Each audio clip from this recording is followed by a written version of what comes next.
Hey GLS fam! Loving the content? Help keep the good vibes flowing by subscribing. Or, if you're feeling extra awesome, send a super thanks. Or buy me a coffee using the link below. Your support means the world to me, and every bit helps me create more of the stories you love. Thank you for being amazing, and stay tuned for even more goodness coming your way soon. Love you always.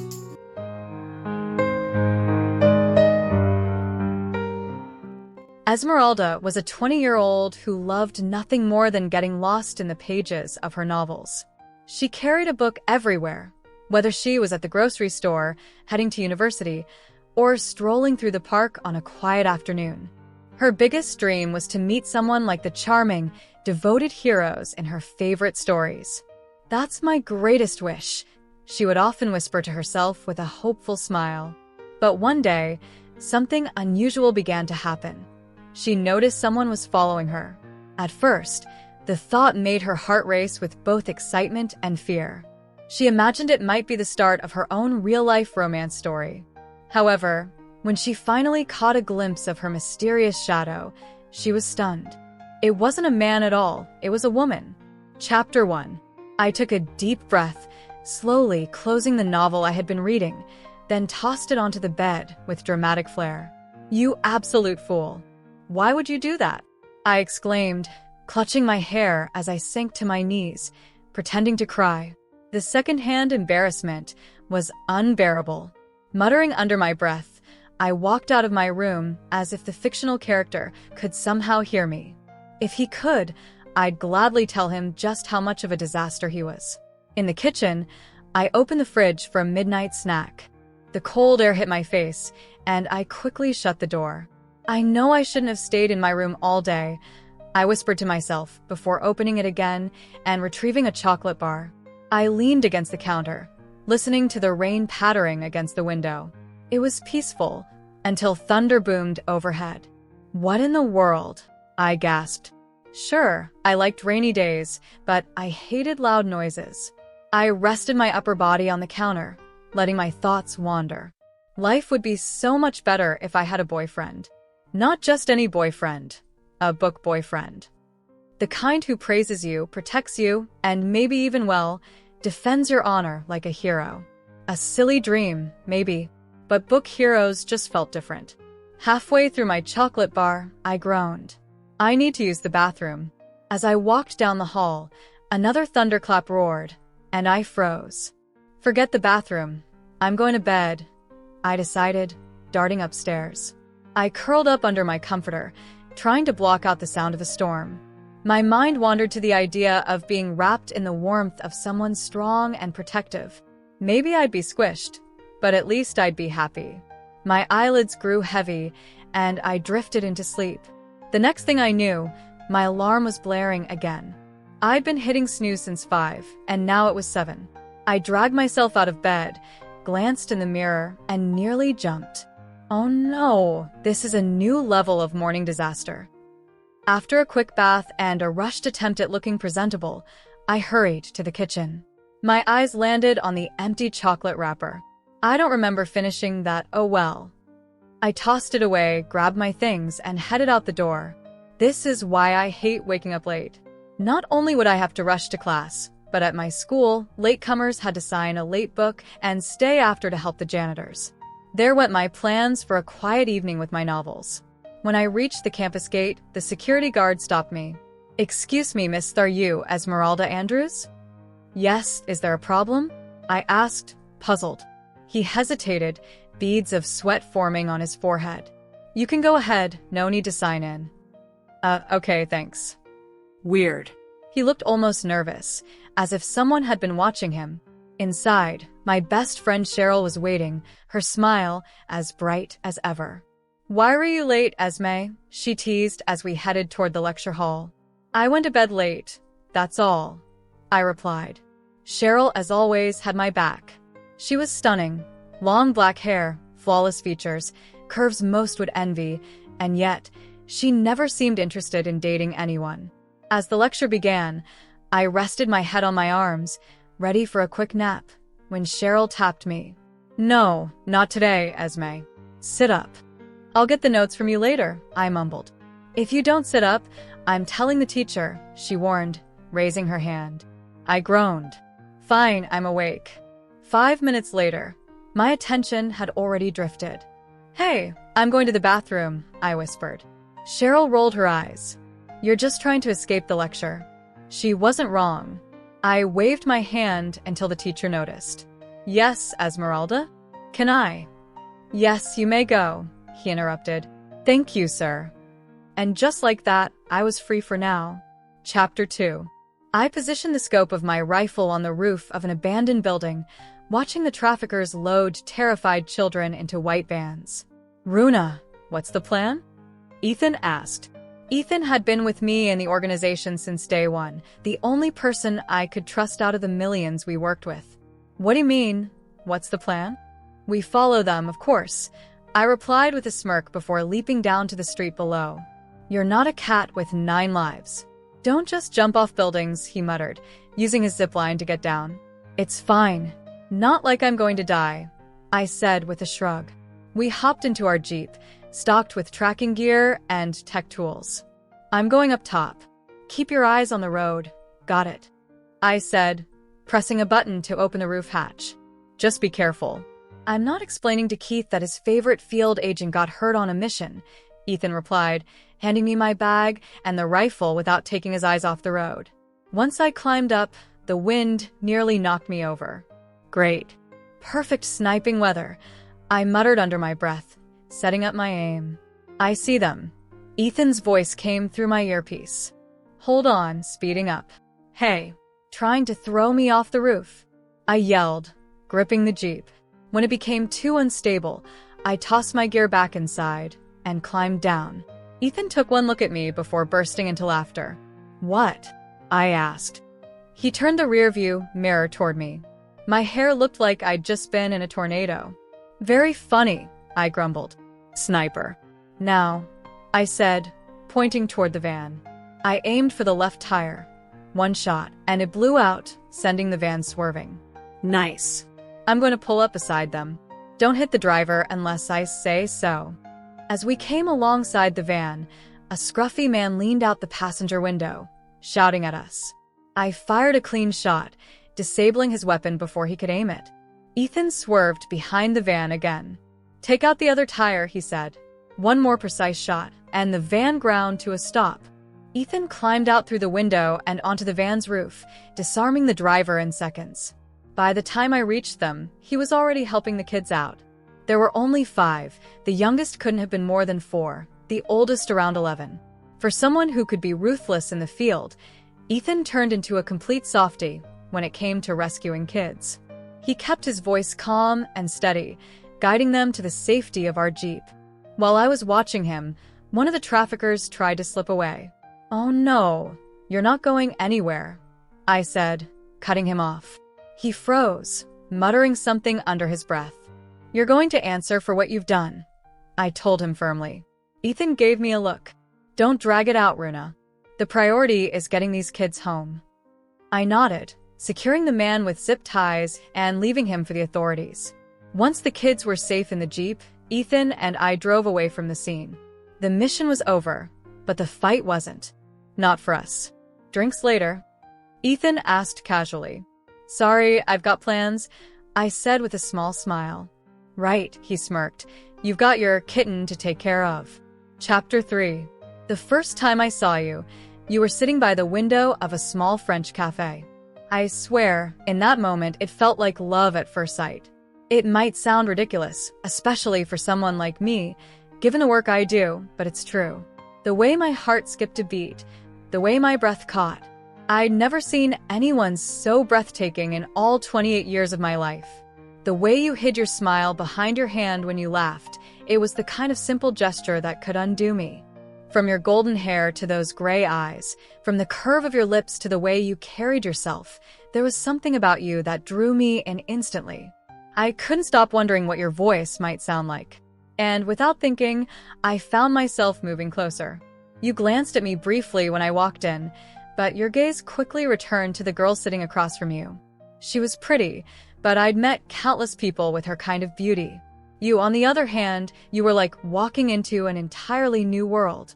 I sat at the table behind you, just close enough to hear your voice. And when you spoke, I felt my knees go weak. It was every bit as beautiful as I imagined. So, Esme, what did the professor say? Your friend asked. Esme, a perfect name for someone like you. One day, I thought. One step at a time. That night, I found myself perched on the branch of a tree outside your window. I told myself it was ridiculous, that you might see me, but I stayed anyway, watching you read peacefully on your bed. You looked so calm, so absorbed in your story, that I almost forgot to breathe. When you left the room, murmuring to yourself, I took the chance to carefully climb through your window. My heart pounded, not from fear of falling, but from stepping into your space for the first time. The air smelled faintly sweet, like something delicate and warm. I wandered quietly, my fingers brushing over the spines of books on your shelf. You marked your pages with pastel tags, neatly placed. I opened one at random, my cheeks warming at what I read before I quickly closed it again, smiling faintly. Then, a loud crack of thunder echoed outside, followed by a startled gasp from somewhere in the house. It didn't bother me, but I imagined it might have startled you. I found out small details about you. Your full name, Esmeralda Andrews. 20 years old. Studying literature at Raven Oak Hill. A birthday in March. I tucked those pieces of you away like they were precious. Footsteps suddenly pounded up the stairs. Without thinking, I slipped into your closet, surrounded by the faint scent of your clothes. You ran into the room, diving under your blanket. After a while, your breathing evened out. You had fallen asleep. I stepped out quietly, heading toward the kitchen where I spotted a forgotten chocolate bar. I took a bite. It was sweet, almost too sweet, but I smiled anyway. Before leaving, I climbed back through your window. I paused, leaning down just enough to press a soft kiss to your forehead. Sweet dreams, Esme, I whispered, closing the window behind me. Chapter 4. Esme, is there anyone you're interested in? Cheryl asked with a knowing smirk. No. Because no man can live up to my standards. Standards, my foot, she teased. You're just waiting for some fictional man to sweep you off your feet. Exactly. Fictional men are better. Imagine, someone so protective that he'd never let anyone hurt you, someone successful and confident, maybe a CEO or mysterious and powerful. I wandered around the room with my eyes closed, smiling as if I could step right into the daydream. Hugging my textbook like it was a treasured novel, I sighed happily. Girl, get out of your fantasy world so we can finish our work, Cheryl groaned, pinching the bridge of her nose. It's so unfair. Some people seem to have perfect partners, handsome, charming, protective, while the rest of us, not so much. And yes, I know in real life, over-the-top protectiveness can be scary, but in my daydreams, if he's tall, confident, maybe a little mysterious, and treats me like I'm the only person in the world, I'm not running away, I'm probably running toward him. Cheryl snapped her fingers in front of my face. Would you stop daydreaming and focus, Esme? Just let me have my moment, I muttered. We had just gone back to work when a knock echoed at the door. We exchanged a look. Neither of us was expecting anyone. It was already 11 at night. Cheryl headed for the door, and I followed, curious. Standing there was the tall receptionist from the lobby. He looked like he could be someone's bodyguard, but tonight he seemed uneasy. Are you Esmeralda? He asked, holding out a bouquet of sunflowers. Yes, I replied, stepping forward. Someone sent these for you, he said, bowing slightly before walking back downstairs. Cheryl and I shared a bewildered look. I balanced the flowers in one hand and shut the door with the other. As we walked back to the kitchen, she stopped suddenly. Hey, a note fell out, she said, holding up a small piece of paper. What does it say? I asked, setting the bouquet on the table. She read aloud. To my little kitten, hope you enjoy my gift. My eyebrows shot up. Who would send something like this? And at this hour? I thought you said you weren't seeing anyone, Cheryl pressed. I'm not, I said honestly. We both stood there in silence, her rereading the note as though it might reveal a secret code, while I examined the flowers for any clue. Do you think it was Chase? she asked suddenly. No, I said firmly. We haven't talked in months. The thought crossed my mind that whoever sent these must know me well. Very few people know how much I love sunflowers. They were beautiful. I decided I'd put them in a vase, so they'd last. So, we're just going to ignore the fact that some random person knows where our dorm is and sent you flowers? Cheryl said, one hand on her hip. It's not a big deal, I shrugged. The sender probably knows me. She didn't seem convinced, but I wasn't overly worried.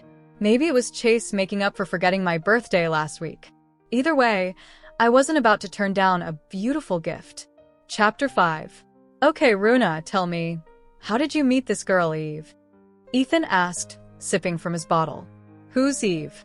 I replied sharply. The little kitten you found.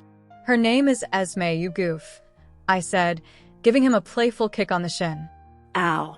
What's wrong with you? He exclaimed, clutching his leg. It's going to sound silly, but I really don't care what you say, I told him, locking eyes with him. Not surprised. You already do silly things, he teased. I nearly choked on my drink. Grabbing his collar, I pulled him close. What did you say? Ethan grinned and tilted his head side to side as he spoke. You are silly. Whatever. I let go of him, fixing my shirt and taking another sip. Just tell me, how did you meet her? He asked. It was love at first sight, I admitted. Ethan immediately spit out his drink, laughing so hard that he nearly fell over. Ethan. Seriously? I groaned. You just ruined my shirt. I bought it today. You, of all people, fell in love at first sight? That's hard to believe, he said, still chuckling. Rolling my eyes, I swatted his shoulder. Can you be serious for once? All right, I'm sorry, he said, trying to calm down. I saw her at a little French cafe. I continued softly. And that was it. I just knew. That's it? That's your big story, he teased, taking another drink. Boring? Please, you can't even talk to someone at a club without overthinking. I shot back with a smirk. Ethan slammed his bottle on the table. Who says I can't? 1, calm down. 2, I've seen it with my own eyes, I replied, folding my arms. Truthfully, I was just teasing him. Ethan was attractive. Practically every woman in our organization had a crush on him. On Valentine's Day, he was buried in gifts and cards, though he never kept any of them. He always joked that he was waiting for a girl to literally fall from the sky, so he'd know she was meant for him. Still, I supported him, no matter how strange his ideas were. Relax, I was kidding, I said. He grabbed his coat from the couch and headed for the door. By the way, your little kitten just woke up and left a room. The moment the door shut, I turned to my laptop. Sure enough, Esme had stepped out. I'd set up cameras in her home for safety. Living alone could be risky, and I wanted to be sure she was okay. There were a couple in her bedroom, some in the living room, and one in the kitchen, but never in her bathroom. I had no intention of invading her privacy that way. Maybe she hadn't noticed them yet, or maybe she just hadn't mentioned it. Either way, I liked knowing she was safe. I'd even synced her phone location so I'd always know where she was, just in case she ever needed me. She walked back into her room carrying what looked like a cupcake. I smiled. Did she really get up just for that? Her room was lit only by moonlight streaming through the window. She wore a loose white t-shirt and dark shorts, her hair slightly tousled from sleep. She looked peaceful, almost glowing in the pale light. She finished her cupcake, tossed the wrapper in the bin, and slipped under the covers. I sighed softly. I'd see her tomorrow. I always did. And one day, I knew she'd understand. I wasn't going anywhere. Chapter 6. Cheryl's boyfriend and his basketball team had won the finals yesterday, and to celebrate, the whole team decided to go to one of the most popular clubs in the country. Since Noah, her boyfriend, was going, he invited Cheryl, and even though I had no interest in going, she begged me to come with her. I don't want to be alone when Noah's with his friends, she kept saying, giving me those pleading eyes I could never resist. So, here I am, in this loud, crowded club that's far from my idea of a fun night. I'm not the type who enjoys cramped, noisy places. I'd rather be home curled up with a book, especially since the second part of my favorite novel came out today. Instead, I'm sitting in the corner while Cheryl is perched on Noah's lap, whispering in his ear and laughing at everything he says. The basketball team had their own section, talking animatedly about the game and their opponents. I only recognized a few of them: Matthew, the loudest of the bunch, and Tanner, who seemed to love making jokes at everyone's expense. "Let's play spin the bottle," Tanner suddenly shouted. I shook my head quickly. No way. The idea of kissing a stranger was not on my to-do list for the evening. Really? Spin the bottle? What are we, in high school? Matthew laughed. "Come on, it'll be fun," Tanner insisted. "We're out," Noah said, glancing at Cheryl. "The only lips I'm kissing are hers." I tried to pretend I didn't notice their display of affection, but it was hard to ignore. That's when Tanner grinned mischievously. "Since you're the only girl here, we're switching it up," he said. 7 minutes in heaven. You spin the bottle, and whoever it lands on, you go with them. I wanted to say no, but I hated disappointing people. So, against my better judgment, I agreed. Just as I was about to walk over, my phone buzzed in my purse. Unknown. "If you let any of those men touch you, it won't end well." I froze. My first thought was that Cheryl was playing a joke on me, but she was far too busy with Noah to be texting me. Maybe it was a wrong number or someone just trying to scare me. Pushing the uneasy feeling aside, I spun the bottle. It slowed and finally stopped, pointing to a man sitting in the far corner. I could have sworn I hadn't seen him before. "You got yourself a mystery guy there, Esme?" Cheryl called out. The man stood, walked over to me, and asked quietly, "You ready?" I followed him across the dance floor and up the stairs into a VIP room. I didn't know his name, and the unsettling feeling in my chest grew stronger. I was about to say something when he suddenly locked the door behind us. "What are you doing?" I asked, my voice tense. Instead of answering, he stepped closer, his expression dark. Alarm bells rang in my head. "I think I'll go back downstairs," I said firmly, moving toward the door, but he blocked my way. Before I could react, there was a deafening sound. A window shattered, and the man collapsed to the floor. My eyes widened in shock. Blood pooled beneath him, and my stomach turned. Then, right before my eyes, the bullet transformed into a sunflower. My phone buzzed again. Unknown. "You're welcome for saving you, Malishka. The sunflower is a gift." My heart raced. I didn't know whether to feel relieved or terrified. I hadn't wanted this man to die, but I also knew he had meant me harm. Grabbing my bag, I hurried downstairs. Tanner smirked when he saw me. "Back already?" That was more than 7 minutes. "Cheryl, can we go?" I asked quickly. She looked surprised but followed me without question. Once we were outside, she asked, "Where's Isaac?" Who? I said, confused. "The guy you went upstairs with," she explained. "That's what I need to talk to you about," I replied, my voice low. We got into the car, and I gripped the steering wheel tightly. "Cheryl, he's dead." Her eyes went wide. "What?" "Please don't tell anyone," I said urgently. "I don't even know who did it. There was a gunshot from outside, and then he was just gone." She rubbed her temples, trying to process my words. "You're saying a random bullet just happened to hit him?" "Yes," I whispered. We drove in silence until we reached my place. Since the dorms were closed, Cheryl stayed the night. We agreed to talk more about it in the morning, but one thought kept circling in my mind. Whoever is behind this knows where I am and what I'm doing. And if they could do this once, they could do it again. Chapter 7. A smile spread across my face when I saw her startled reaction to my message. The way she dashed out of the room was almost adorable. I had never seen anyone move that fast in heels. Resting the weapon on the floor beside me, I picked up my laptop and logged into the club's security cameras. "There she is," I murmured, spotting her back at the little booth where she had first met that creep. Wait, was she leaving? Why? I had just saved her. She didn't even take the flower I made for her. Did she know how much effort went into preparing it? Still watching her through the feed, I grabbed my phone and called Ethan. 1 ring, 2 rings. "Come on, pick up," I muttered. After the 4th ring, he finally answered. "What do you want?" It's after midnight, he said groggily. I need a favor, I replied, my voice steady. He sighed. Why do you sound so serious? Fine. What is it? I knew he was tired. His long yawn made that obvious. But I didn't care. I couldn't let people think my little angel had done something terrible. Ethan, you know the club called Come and Smash? Yeah, everyone does. Wait, why are you there? I was keeping an eye on Esme when some guy decided to bother her, so I stepped in. He exhaled sharply. What happened to him?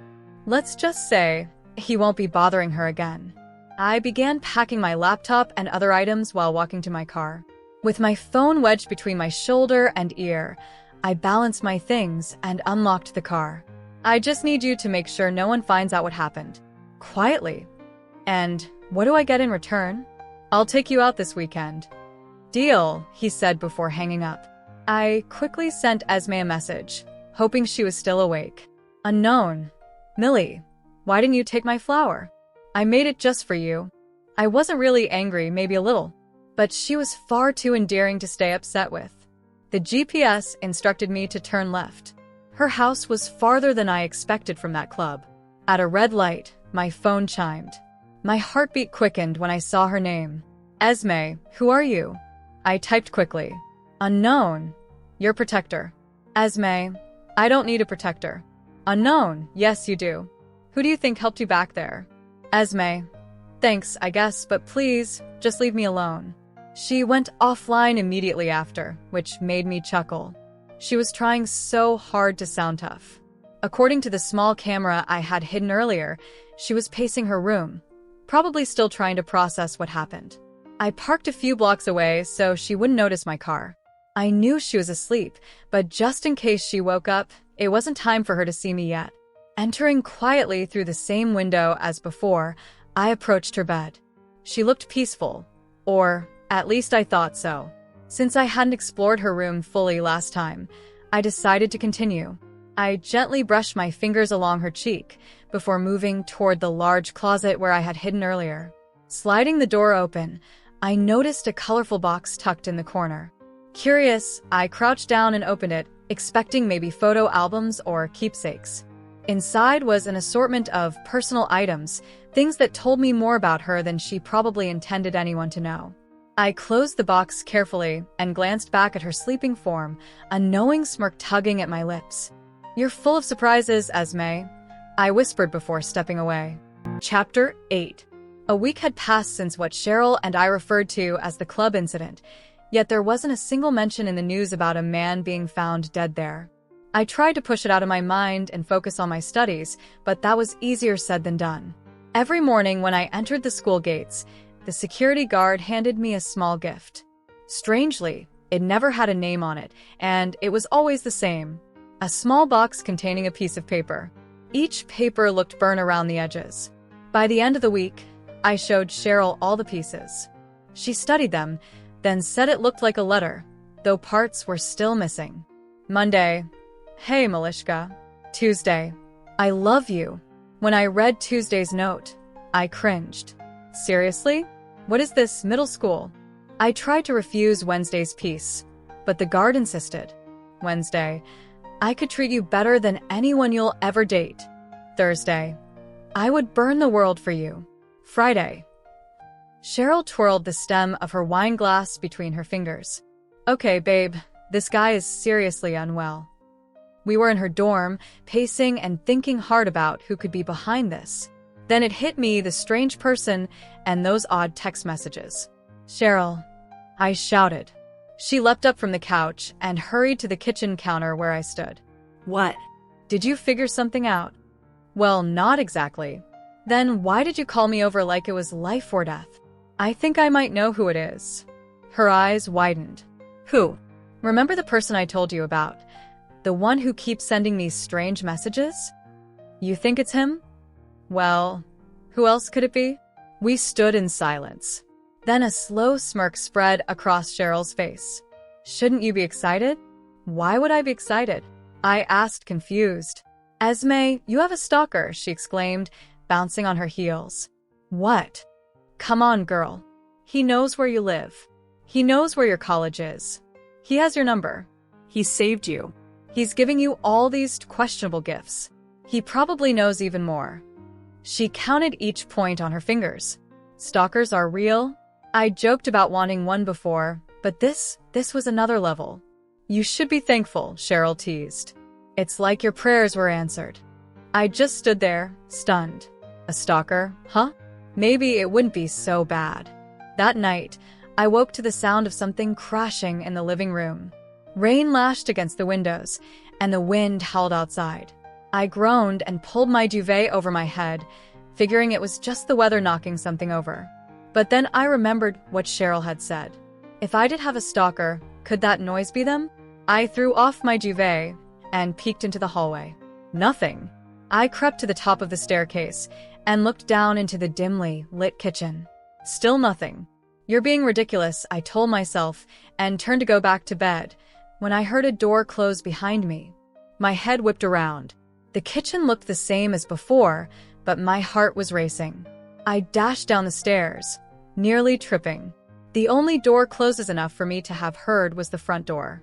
I flicked on the light and stepped closer. It was locked. No way. I heard it close. Shaking my head, I went to switch off the light when something caught my eye. Esmeralda, it's not real. Just go to bed, I whispered to myself. But my feet carried me toward the living room anyway. I prayed I was imagining things. I wasn't. Sitting on my couch was a dead body. I gasped and stumbled backward, hitting the floor hard. What is happening? My voice shook. I scrambled upstairs, slammed my bedroom door, and slid down against it. My hands trembled, tears burning my eyes. My stomach churned. There was only one person who could have done this, my so-called stalker. My phone lit up with a message. I couldn't move at first, my whole body frozen. Finally, I forced myself to pick it up. The message read, "If he hadn't taken you to his place and touched you, he wouldn't be sitting dead on your couch, Malishka. Choose your actions wisely." I stared at the words, horrified. There was no way he actually saw us. We weren't even in the city. I didn't reply. I turned off my phone, then used the house phone to call Cheryl. Guess that's the end of my love life, unless I want more uninvited gifts showing up in my living room. Chapter 9. Sirens pierced the quiet night. I sat on my front step, knees pulled to my chest, trying to hold myself together. 2 police cars pulled up, followed by the coroner's van. I stood and walked to the gate, opening it for the officers. "Good evening, Miss Andrews," one said politely. "Good evening, sir," I replied. They filed into my house, followed by investigators in gloves. One officer approached me with a notepad in hand. "Miss Andrews, can you explain why there's a deceased man on your couch?" My stomach turned. What could I say? If I claimed ignorance, they might suspect me. If I mentioned the stalker, they might think I was unstable. I don't have anything," I stammered. What do you mean by that? "I don't know who killed him or why he's here," I blurted out. He studied my face, noting how I shifted and fidgeted. Could it have been a friend playing a prank? "No, sir," I said firmly. His tone hardened. "Miss Andrews, I'm afraid we'll have to arrest you for murder." My eyes widened. What? "No." I stepped back, but he reached for my wrists and locked the cuffs. Just then, Cheryl's car pulled up. She hurried toward us. "You can't be here, miss. This is a crime scene," an officer told her. "She's my best friend, and I know she didn't do this," Cheryl insisted. Before the officer could respond, an investigator appeared. "Sir, we found something, and I don't believe Miss Andrews is the culprit." The cuffs came off, and we followed them inside. "What did you find?" the officer asked. "Fingerprints," the investigator said. Cheryl and I exchanged looks. "Outside," she whispered. "Your stalker isn't very careful." "I know," I said. But inside, my mind was racing. Why would they leave prints this time when they didn't before? The officers eventually carried the body out. "We'll investigate further, but for now you're free to go, Miss Andrews," they told me. Free to go. How was I supposed to have a good night after almost being arrested for murder? Cheryl and I packed some of my things. I wasn't staying here. I'd stay with her for a week, maybe more. The next morning, our professor greeted the class. "Good morning, everyone. Open your books." Everyone obeyed except me. My head ached from exhaustion, not only from the events of last night, but from the fact that Cheryl's room was next to mine and she and Noah had been very loud. Cheryl nudged me. "Esme, take notes." "Maybe I would, if you and Noah hadn't kept me up half the night," I muttered. Her cheeks flushed. "You heard us." "I heard everything," I teased. Before she could answer, my phone rang.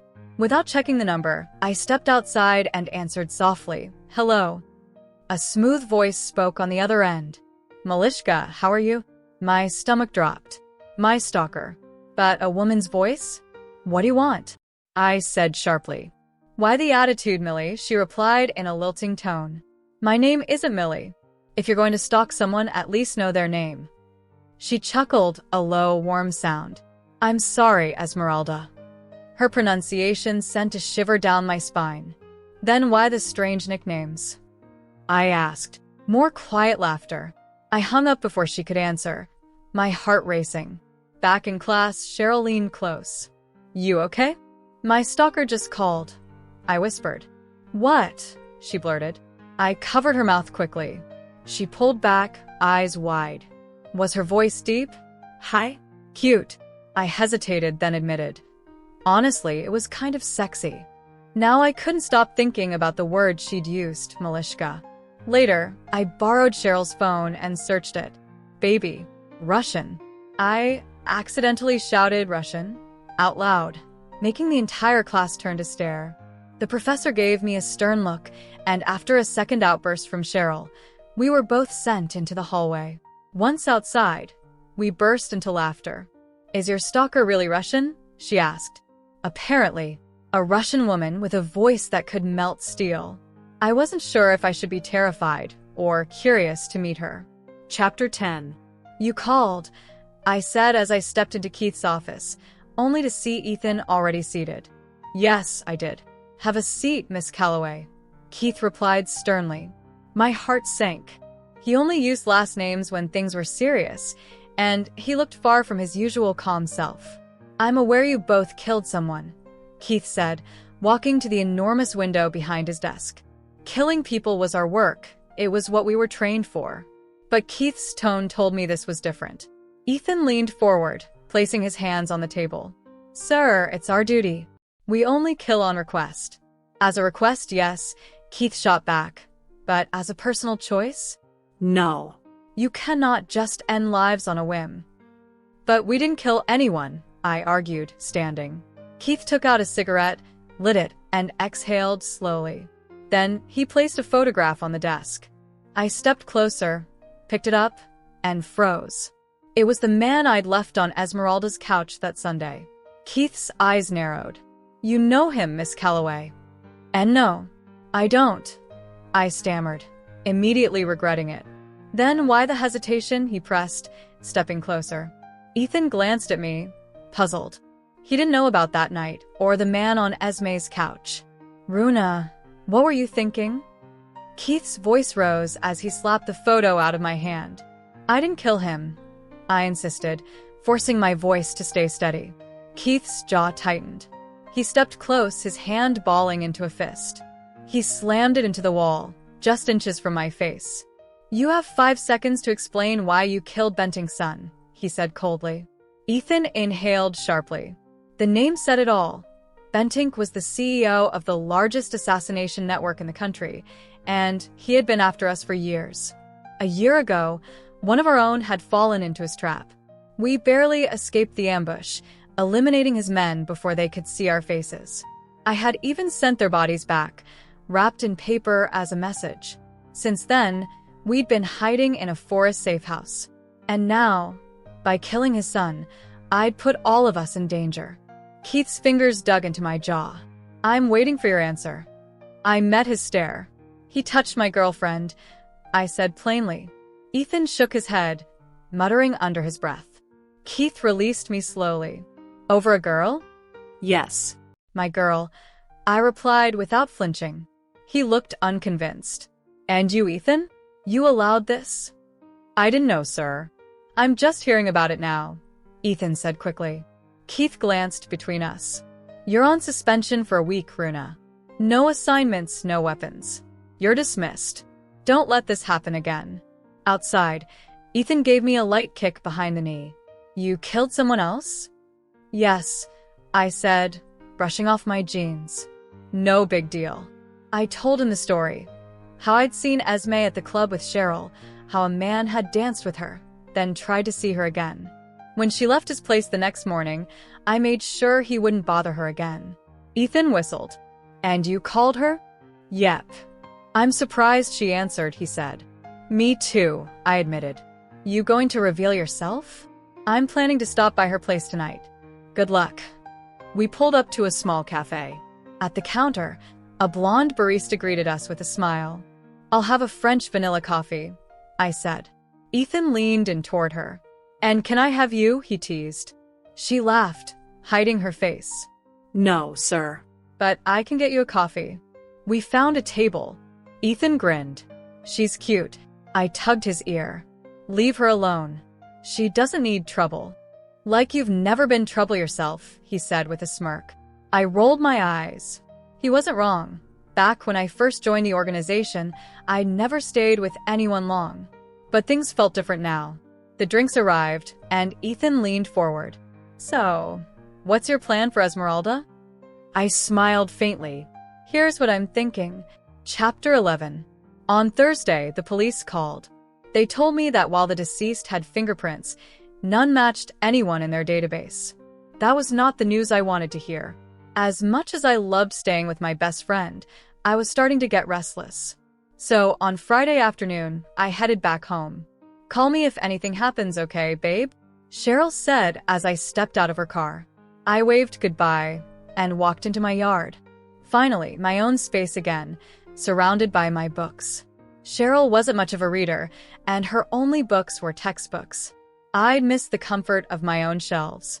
I showered, made dinner, and curled up to watch Gap the series.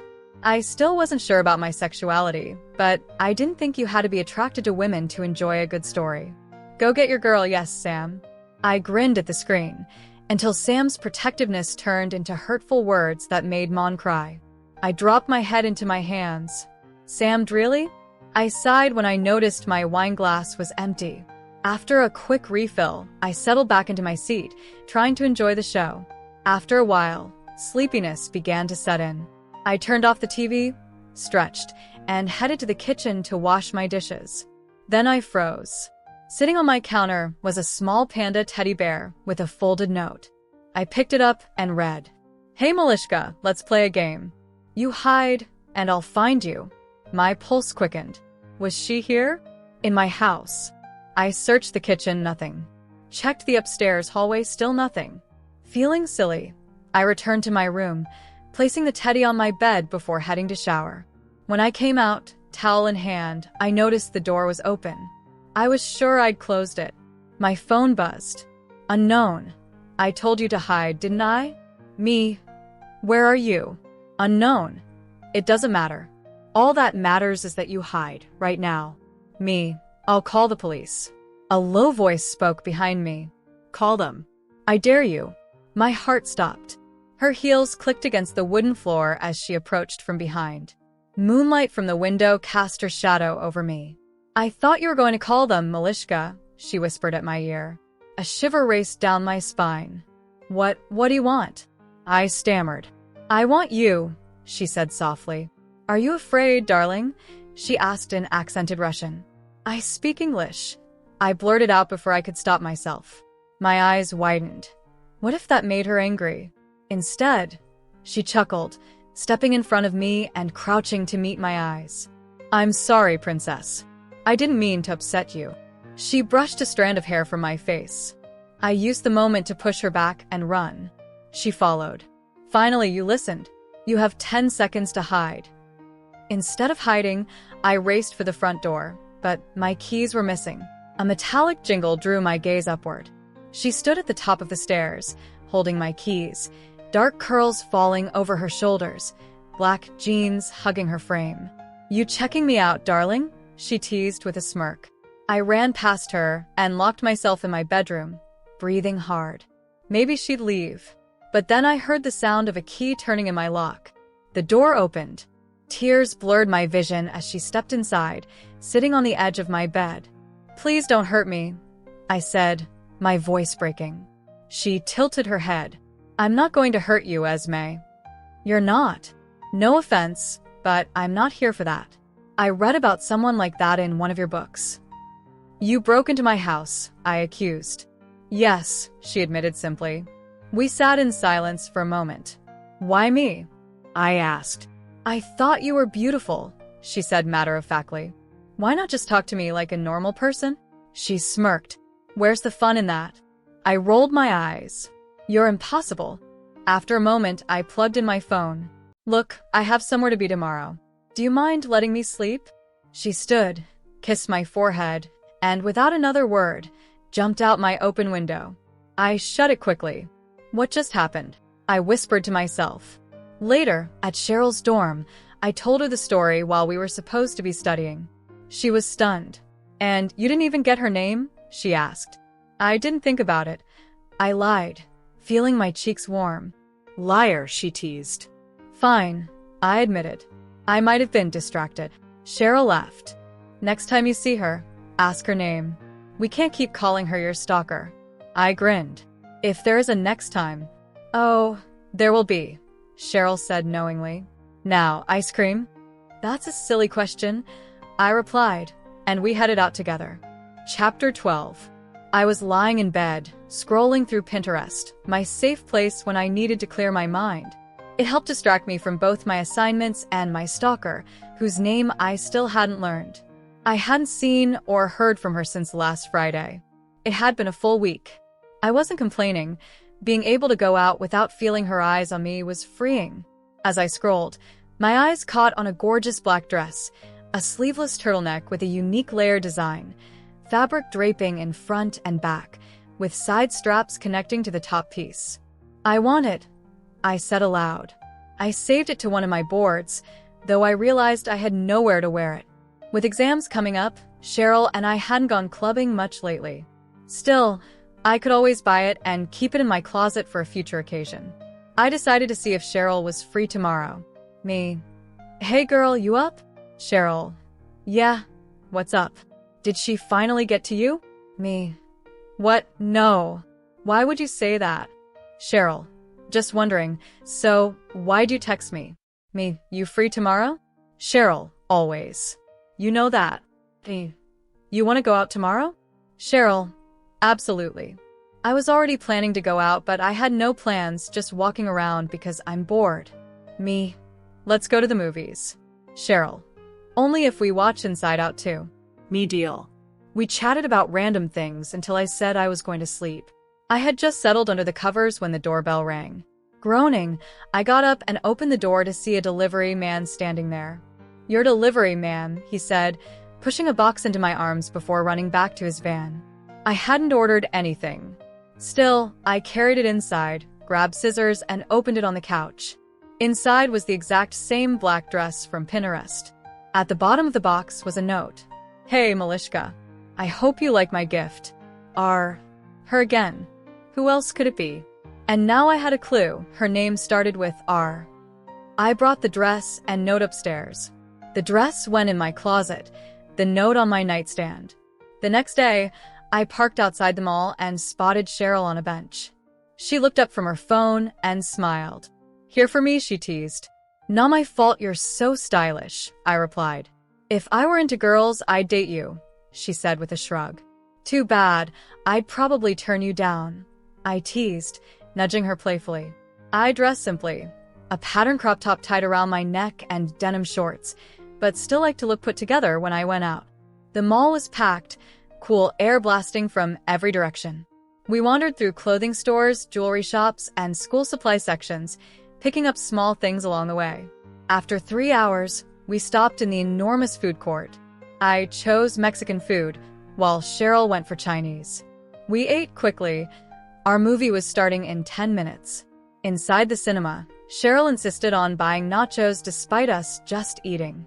Naturally, she didn't want them halfway through, so I was stuck holding them.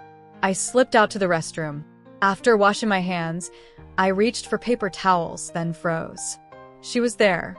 "Hey, Malishka," she whispered. My eyes, traitors, took in her fitted gray dress and leather jacket before I could stop myself. She stepped closer, her voice teasing. "Instead of looking at me like that, you could just tell me what you're thinking." My breath caught as she closed the distance, bracing a hand near me on the sink. "What are you doing here?" I managed. "Maybe I wanted to see you," she said softly, her gaze locking on mine. I pulled back quickly, hiding my face so she wouldn't see how flustered I was. She tilted my chin with one finger, and I panicked, bolting for the door. Outside, I spotted Cheryl leaving the theater. I rushed to her. "Where were you?" "You've been gone forever," she exclaimed. "She's here," I whispered, still catching my breath. Cheryl's eyes lit up. "Here? I want to see her." I shook my head. "Not now." We left the mall, music blasting in the car as we sang along to old cartoon-themed songs. "It's still early," Cheryl said. "Want to go to a club?" Sure. "Been a while," I replied. "Maybe you'll meet someone," she smirked. "I'm driving, so no," I laughed. "Besides, what if she finds out?" "She wouldn't. She's a stalker." "She would." Cheryl groaned but relented. Fine. "But I'm telling you, 20 and still single? Madness." At the club, the music was loud and the lights flashed in every color. We ordered drinks at the bar, but I kept track of how much I had. Someone needed to be sober enough to drive. Somewhere between sips, I found myself wondering if my stalker was serious about me, or if I was just some passing fascination. If she really wanted me, she'd have to prove it the normal way. Chapter 13. Instead of staring at me like that, why don't you just come say hello? Ethan teased, batting his eyes in exaggerated fashion. I rolled mine in response. Honestly, I hadn't been following her around today. It was just coincidence that we ended up in the same place. But when I caught her glancing at me, I couldn't resist teasing her. The way her eyes traveled over me, then quickly darted away, was priceless. And when her cheeks turned pink, adorable. After she hurried out, I stayed behind, laughing quietly to myself. She was just too cute to ignore. When I finally stepped out, I spotted her with a friend, looking a little flustered and out of breath. Ethan, always ready with commentary, nudged me. "Since she didn't exactly stick around, maybe you should find someone else to dance with tonight." "Not interested," I said flatly. "You know I'm picky." He rolled his eyes. Boring. We found seats at the bar, ordered cocktails, and scanned the crowd. Ethan pointed out a girl a few stools away. "I'm going to try my luck with her." But when I glanced over, I recognized her immediately. It was Esme's friend. Ethan struck up a conversation, earning a few laughs but ultimately a polite rejection. The second girl he approached made his eyes widen before he quickly backed off. "What's wrong?" I asked. "She's here," he whispered. It took me a second, but then I saw her, Esmeralda, sitting across from the friend he had just spoken to. I crossed the room, stopping in front of their table. Her eyes widened when she recognized me. "Care to dance?" I asked, leaning down slightly. Before she could answer, her friend jumped in. Yes. "Finally. I've been trying to get her on the dance floor all night." Esme shot her a look that could cut glass, but there was no graceful way out now. I took her hand, and we headed to the dance floor. She leaned toward me before we started. "Just so you know, I'm only doing this because my friend's watching." "Fine by me," I replied with a smirk. The music picked up, and we began to move together. The lights flashed, the crowd swayed, and we matched each other's rhythm. There was something electric in the way she glanced over her shoulder at me, the playful challenge in her smile. After a while, we returned to the table, both catching our breath. Cheryl immediately pulled Esme aside, grinning like she'd just witnessed a plot twist.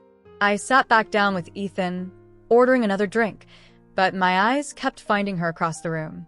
I told myself not to let it get to me, but the truth was, I enjoyed having her in my orbit. Cheryl and Esme rejoined us, chatting easily with my friend. I caught the occasional glance from her, though she tried to hide it. Then something shifted, her focus dropped for a second, and she quickly looked away. Her friend whispered something to her that made her roll her eyes. I didn't know what they were talking about, but whatever it was, it made her suddenly very interested in avoiding my gaze. A little later, she caught the bartender's attention.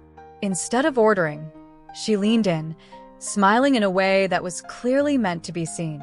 They spoke for a while, laughing, and when she returned to her seat, she had a triumphant look in her eyes. I said nothing, but the way my fingers tightened on my glass probably gave me away. When they eventually left, I stayed behind, wondering if her little act had been for fun or for me. Esme's POV. When Cheryl and I finally left, she burst out laughing. No wonder, she looked ready to storm over. Later that night, back at my place, Cheryl went to the guest room while I got ready for bed. My eyes were heavy from the long night, but when I stepped out of the bathroom, towel in hand, I froze. She was sitting on the edge of my bed, one leg crossed over the other, her chin resting on her hand. Chapter 14.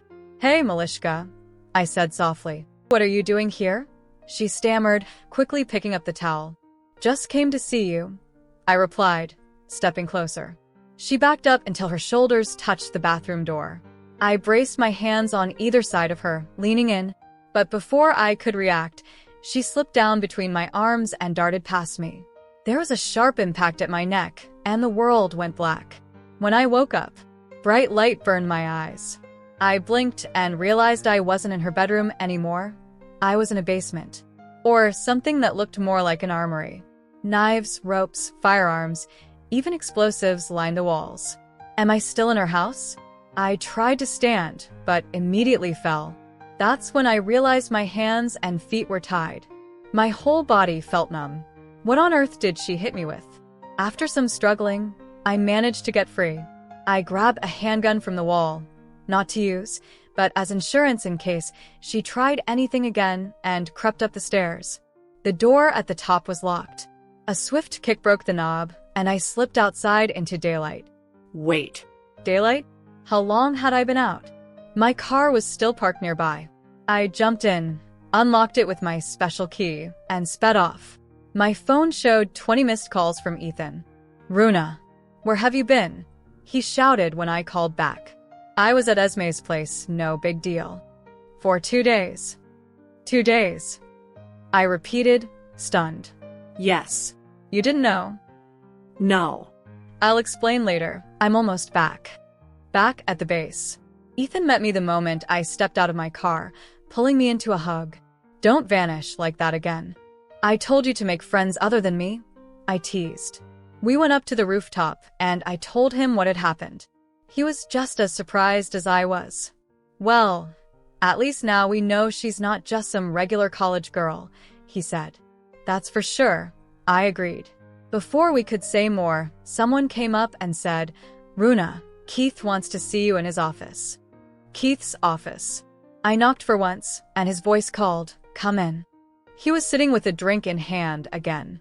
I heard you were missing for 2 days, he began. We'll talk about that later. For now, I have something else for you. Teach my sister self-defense. I blinked. Your sister?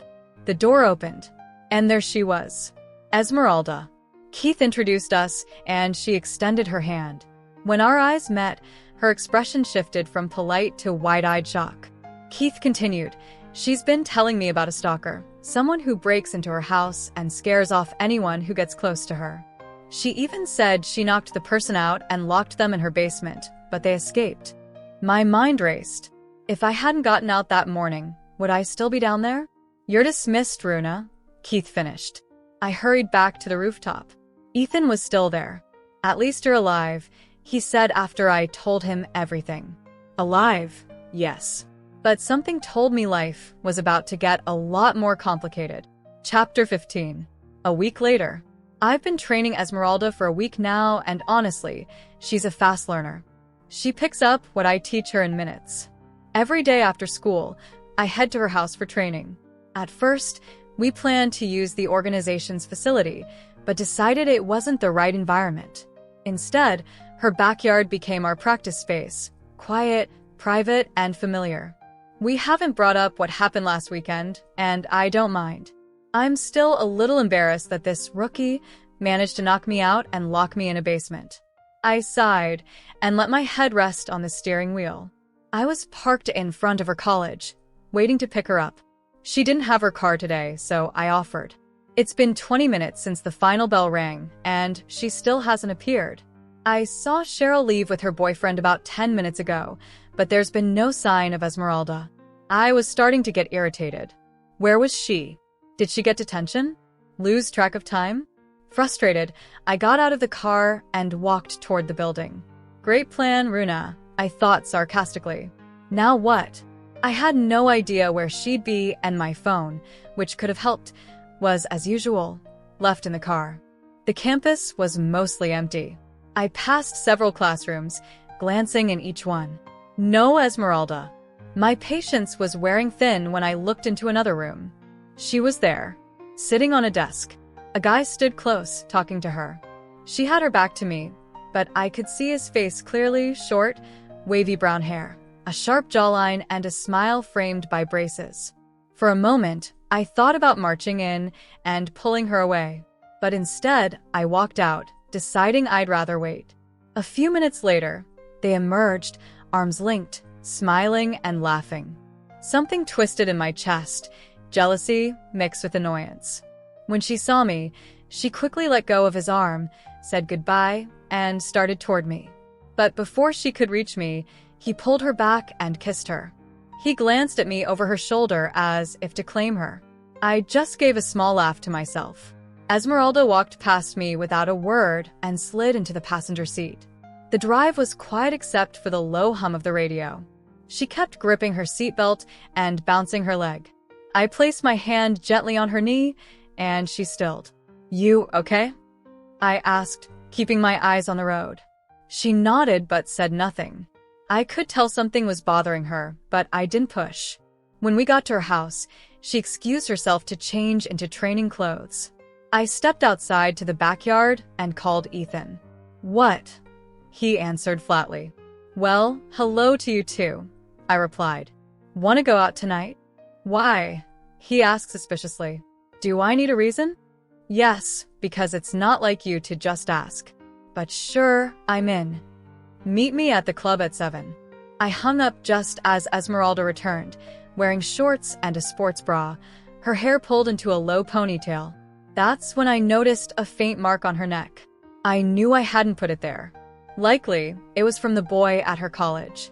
She caught me looking and smirked, as if she wanted me to notice. "You ready?" she asked playfully. I nodded. "Since you've been picking things up quickly, let's do a match. Come at me with everything you remember, and I'll take it easy on you."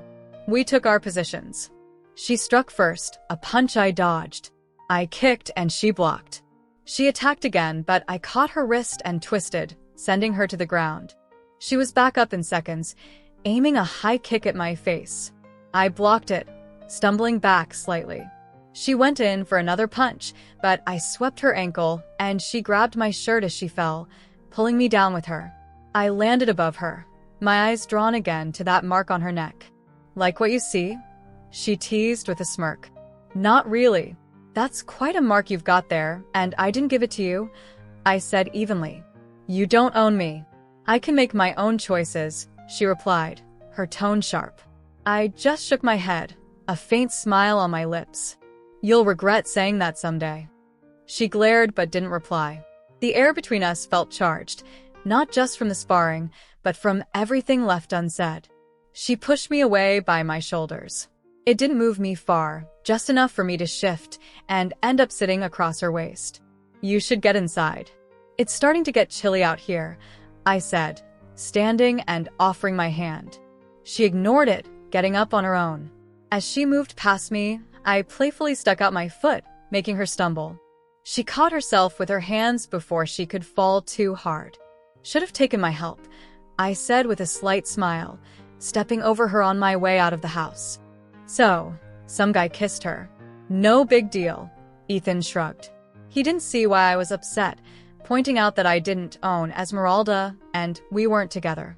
But I couldn't shake the feeling that no one else's lips should be anywhere near hers. I threw back a few drinks, trying to drown the frustration, not just from what happened with Esmeralda, but from the fact that my ex had called me earlier. I ended things with her a year ago, but she couldn't seem to let go.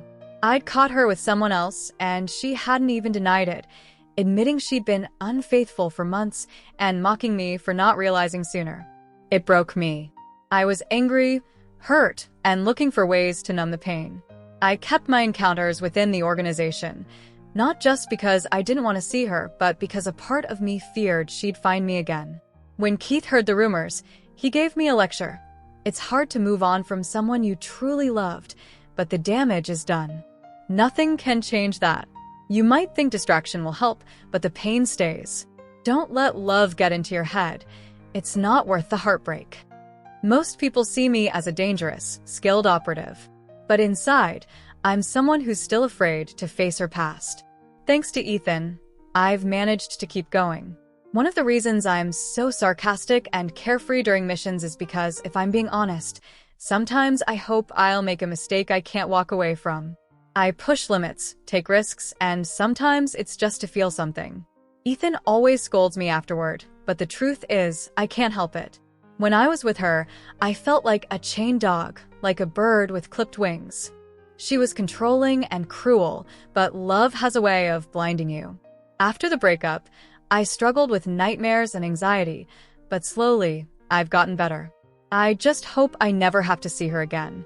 Then, across the crowded dance floor, I spotted a familiar face, the guy who kissed Esmeralda. And just like that, I had a new outlet for my frustration. Ethan was busy chatting with two blondes, so I slipped away and followed the guy when he stepped outside. I found him in an alley, smoking. "You know, that's not great for you," I called out. He turned, sizing me up. "Who are you, my mom?" "No," I said, walking toward him. "Just someone you're going to wish you hadn't met tonight." Recognition flashed in his eyes. "You're the one who came to pick up Esmeralda." "Good observation," I replied, my voice dripping with sarcasm. He pointed at me with a smirk. "And what's someone like you going to do to me?" "You really don't want to know." He laughed, clearly amused. Then he blew smoke in my face. That was it. My fist connected with his cheek, making him stumble back. He charged at me, but I sidestepped and landed a punch to his midsection. He doubled over, hitting the ground. I stepped toward him, heels clicking against the pavement. "Come on, you can't be down already." But he wasn't finished. He grabbed my hair and threw me to the ground. Pain shot through me, and I felt something warm on my forehead, blood. I pushed myself up, wiping it away. "All right," I said evenly. "You're stronger than you look, but you'll never have Esmeralda." Reaching into my thigh holster, I pulled my sidearm and fired 2 shots into his legs, not fatal, but enough to drop him again. He groaned in pain. "You're out of your mind." "Maybe," I said, giving a swift kick to his side. Still talking, I muttered, crouching beside him. I drew a blade and let the flat of it rest against his cheek. "If you can't keep quiet, I can make sure you do." He tried to spit out another insult, but I stopped him before he could finish, striking quickly, enough to silence him without ending his life. Standing, I looked down at him. "Don't make me come back." As I walked away, I thought to myself, I hope he doesn't end up in the hospital. I want Esmeralda to see exactly what she set in motion. Chapter 16. Who would have thought that my stalker was my brother's most trusted hitwoman? Keith has mentioned her before, a woman whose skills are unmatched, someone who stands out from the rest. But I never imagined it would be her. Training with Runa was straightforward at first. We went over basic techniques, nothing too complicated.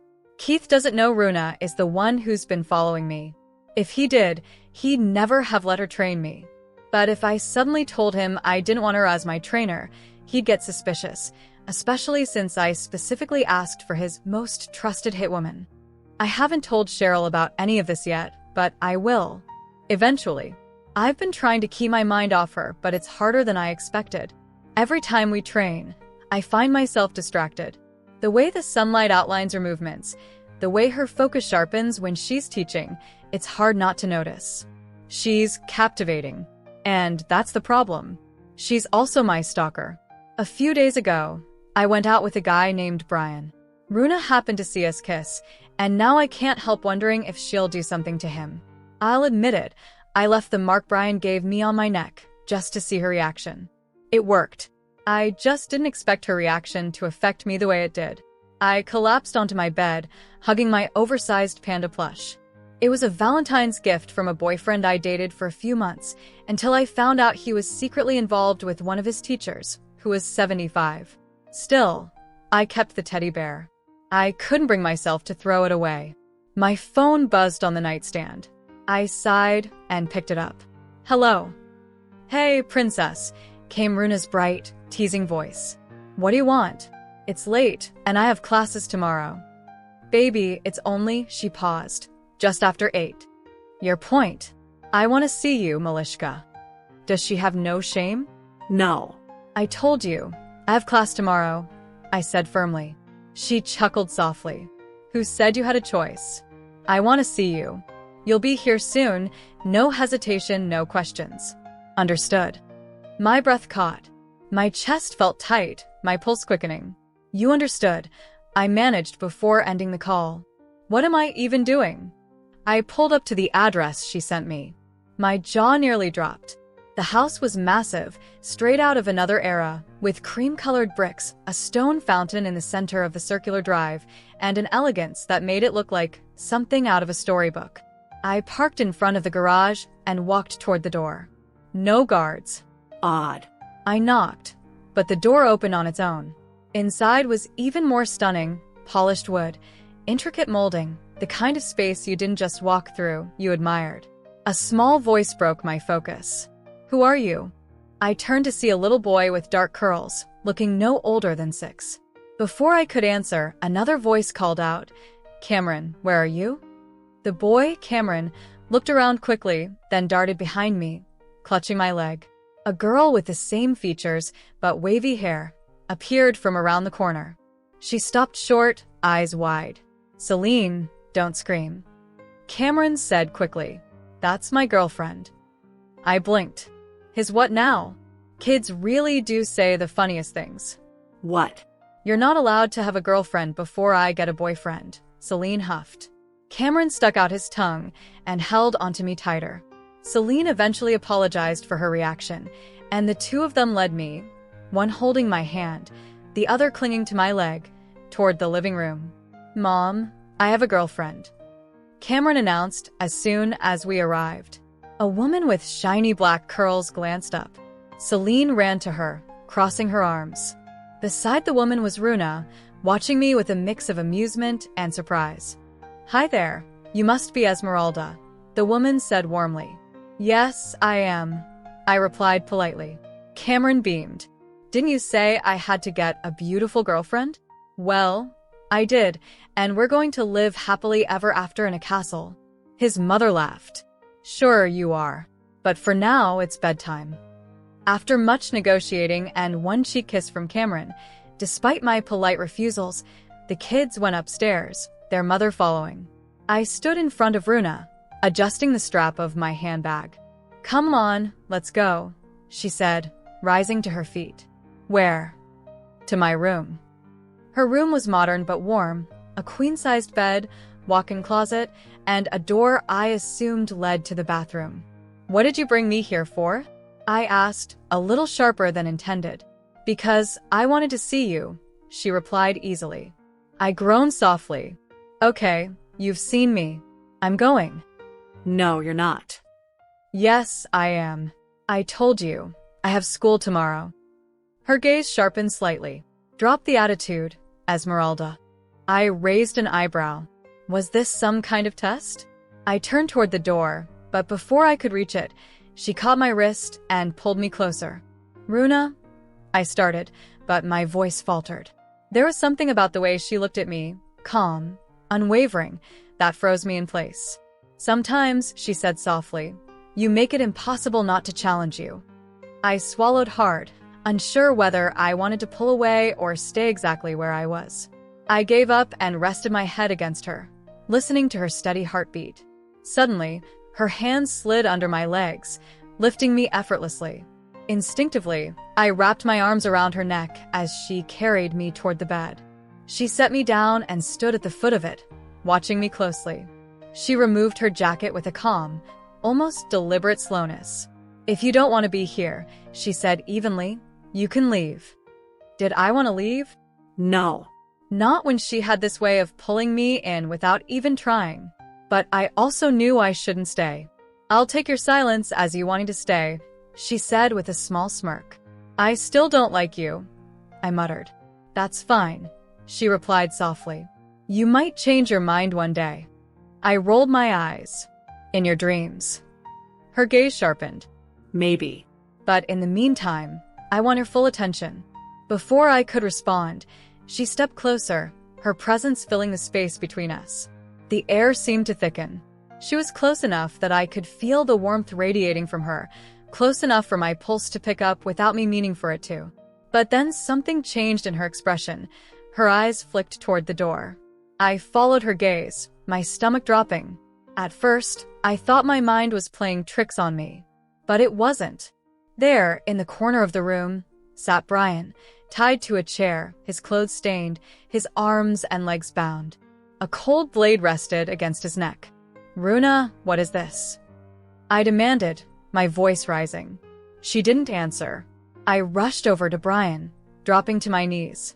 "I'm so sorry this happened to you," I whispered, holding his face and brushing my thumb over his cheek. His eyes met mine, weary but still responsive. There was hope, if I could just get him free. I scanned the room for something, anything to cut the ropes. And then, a gunshot. The sound seemed to freeze the world around me. I looked up in shock. Brian's head slumped forward, and the reality hit me like a punch to the chest. Tears blurred my vision as my breath came in sharp, shaky bursts. Slowly, I turned to see Runa, gun in hand. Before I could think, I strode forward, yanked the weapon from her, and fired a single shot into her thigh. "I'm done with this," I said, my voice breaking. "I don't belong to anyone, least of all someone who would do something like this." I shoved her back. She didn't cry out or even flinch, as if the pain didn't reach her. Without another word, I pushed past her, storming out of the room. I didn't know exactly what I'd say yet, but I was going to tell Keith everything. I couldn't do this anymore. Chapter 17. Word spread quickly that Brian had gone missing. No one, except me, knew what really happened. Well, I didn't see it happen exactly, but considering the knife pressed against his throat when I last saw him, I could guess. The police searched for days, but they always came back empty-handed. Everyone whispered that I must have had something to do with it because I was his girlfriend. I guess I was. For about 2 days. The night I shot Runa in the leg, I drove straight to Keith's house, determined to tell him everything. Flashback. I pulled up to Keith's place and ran inside without knocking. He always leaves his door unlocked because people are constantly coming and going. I rushed to the living room and spotted him leaning on the kitchen counter, sipping from a glass. "Keith! Keith!" I shouted. He looked up, puzzled. "Esmeralda? What's going on?" He set the glass down. "It's my stalker. Please, I can't take it anymore," I said, my voice cracking. His eyes hardened. "Where is he?" "I'll deal with him right now." Right. I never told him it was a woman. "Keith, it's not a man," I said quietly. "It's a woman." To my surprise, he laughed. "What's so funny?" I snapped. "Well, you sounded so scared. I thought it was some guy harassing my little sister. But a woman? Really? I'm not joking, Keith. You have to believe me." He tilted his head. What woman could possibly scare you like this? Was he serious? He trains dangerous women all the time. I hesitated, then finally said it. "It's Runa." His expression became unreadable. "That's impossible. Runa has a girlfriend." "She has a what now?" "If that's true, then she's a liar on top of everything else." I realized in that moment, my own brother didn't believe me. And now she was going to stay in my life, whether I wanted it or not. Worse, she might come after me for what I'd done. I needed her out of my life. Permanently. End of flashback. I slammed my head gently against my locker door, hoping the noise would drown out my thoughts. It didn't. When I opened my locker, a folded letter fluttered out. There was no name on the envelope. Somehow, I already knew who it was from. Before I could open it, Cheryl appeared behind me, looping her arm around my neck. "Hey, girlfriend. What's up?" "Nothing. Just thinking about Runa," I muttered, slipping the letter into my bag. Cheryl raised an eyebrow. "What's that?" "Some letter that fell out of my locker," I said casually. "From who?" "We'll see later. Let's get to class before we're late." Once we were in class, Cheryl leaned closer. "Open it," she whispered. She'd been pestering me since the moment we sat down. I sighed, dug the letter out of my bag, and handed it to her. "You read it. Tell me what it says," I murmured, turning my attention to the teacher. Half of me hoped it was from her. Half of me didn't. I hadn't seen Runa in 3 days, and though I'd never admitted out loud, a small part of me wondered if she was okay. I heard Cheryl groan. "What does it say?" I asked. "I don't know." She handed it back. One glance was all I needed to confirm it was from Runa. I recognized her handwriting instantly. Her cursive always had little circles instead of dots on the eyes, and she signed her name at the bottom. The entire thing was in Russian. Hadn't I told her I couldn't read Russian? Of course, she never listens. "Give me your phone," I told Cheryl. I snapped a picture and ran it through Google Translate. "Dear Malishka, I take full responsibility for my actions. Looking back, I see how hurtful I was, and I regret it deeply. I promise to make sure it doesn't happen again. Sincerely yours, Runa. P.S. I have no idea how to write a letter, so I just put down the first thing that came to mind." I stared at the translation. Could she really have written something that sincere? Or was this just another trick? Before I could decide, my phone rang, an unknown number. I excused myself from the lecture hall and answered. "Hello. Good day. Is this Esmeralda Andrews?" a man's voice asked. "Yes. We're calling to inform you that you are now the official owner of April's bookstore." I froze. "I'm sorry, what?" "That's correct. The store has been transferred to your name as a gift from someone." My mind spun. April's was my favorite bookstore. But who would give it to me? And why did I already have a sinking feeling I knew the answer? "Runa, I swear, you're testing my patience." "Thanks, I guess," I muttered into the phone. She hummed in response and hung up, leaving me groaning in frustration as I slid down the wall behind me. Was she actually sorry? Did not seeing or hearing from me really matter to her that much? She could always find a way to keep tabs on me. I pushed myself up and walked back into the lecture hall. Taking my seat next to Heather, I noticed the letter was gone. Heather probably had it. I held out my hand, waiting for her to give it back. She avoided my gaze. Heather'd give it. She still wouldn't meet my eyes. That was when I heard my professor's voice. "Would you like to explain what this is, Esmeralda?" I turned and froze. She was holding my letter. My heart skipped. If she understood Russian, I was in trouble. "It's the letter," I said simply. "I can tell," she replied. "But you were supposed to be working, not reading it." "I'm sorry, it won't happen again," I said quickly, hurrying down the steps to retrieve it. I had barely returned to my seat when there was a knock at the door. The professor opened it, revealing a massive bouquet, sunflowers, daisies, and yellow roses. The person holding it lowered the flowers from their face. It was Runa's friend from the club. Wasn't the bookstore enough? "May I help you?" the professor asked, eyeing the flowers. Yes. "I'd like to give these to Esmeralda Andrews," he said. The entire class turned to look at me, Cheryl, the professor, everyone. This was a lot. The letter had been more than enough. But these flowers, they felt genuine. I walked to the door, accepted the bouquet with a quiet thank you, and returned to my seat. The arrangement was huge. Where was I even going to put it? I set it on the floor beside me, hoping no one would need to walk past in the next few minutes. The rest of the lesson passed in a blur. My mind wasn't on class at all. Was Runa okay? I wanted to know. I'd enjoyed these 3 days without her shadowing me, but now worry and guilt were creeping in. I told myself it was silly to feel guilty. But deep down, I wondered if I could have handled things differently. Though she did kill all the men I'd been with. In that light, shooting her didn't seem so extreme. Frustrating. One moment I felt bad for her. The next I reminded myself why I shouldn't. By the time class ended, I picked up the bouquet, holding it tightly so it wouldn't spill. It would have made more sense for her to send it to my house. Cheryl guided me through the halls since the flowers blocked most of my view. As expected, people stared, whispering as I passed. Immature much?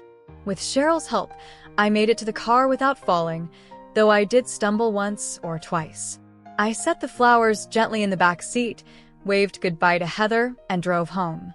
At home, I placed the bouquet on the kitchen counter and went upstairs to change. I pulled on leggings, an oversized shirt, tied my hair back, and grabbed my AirPods. A run might clear my head. Once outside, I started jogging along the sidewalk, music playing softly so I could still hear any traffic. Halfway through, I stopped at a nearby park to catch my breath and drink some water. The air was fresh, the trees glowing in the light of the setting sun. Birds sang in the background, and for once, I felt calm. I pulled out my phone, half hoping for a message from her. Nothing. Then I felt something wet and cold against my leg. I looked down to see a small Dalmatian puppy. "Well, hello there," I said, bending to pet him. He licked my hand, making me laugh. "You're adorable." He seemed healthy but had no collar. Maybe a runaway. We stayed like that for a bit, but when I stood to leave, he trotted after me. "No, you stay here," I said, gently lifting him onto the bench. I jogged off, but when I glanced back, he was still following. Slowing down, I let him catch up before continuing. "Looks like I might have a puppy now." Chapter 18. I sat on the couch, scrolling through my phone. The puppy trotted up to me, brushed against my leg, then hopped onto the seat beside me. I absent-mindedly petted his head while my screen lit up with a message from Keith. "Keith, you busy this weekend?" Me. "No, I don't think so." Why? Keith. "Want to go to a party with me?" Me.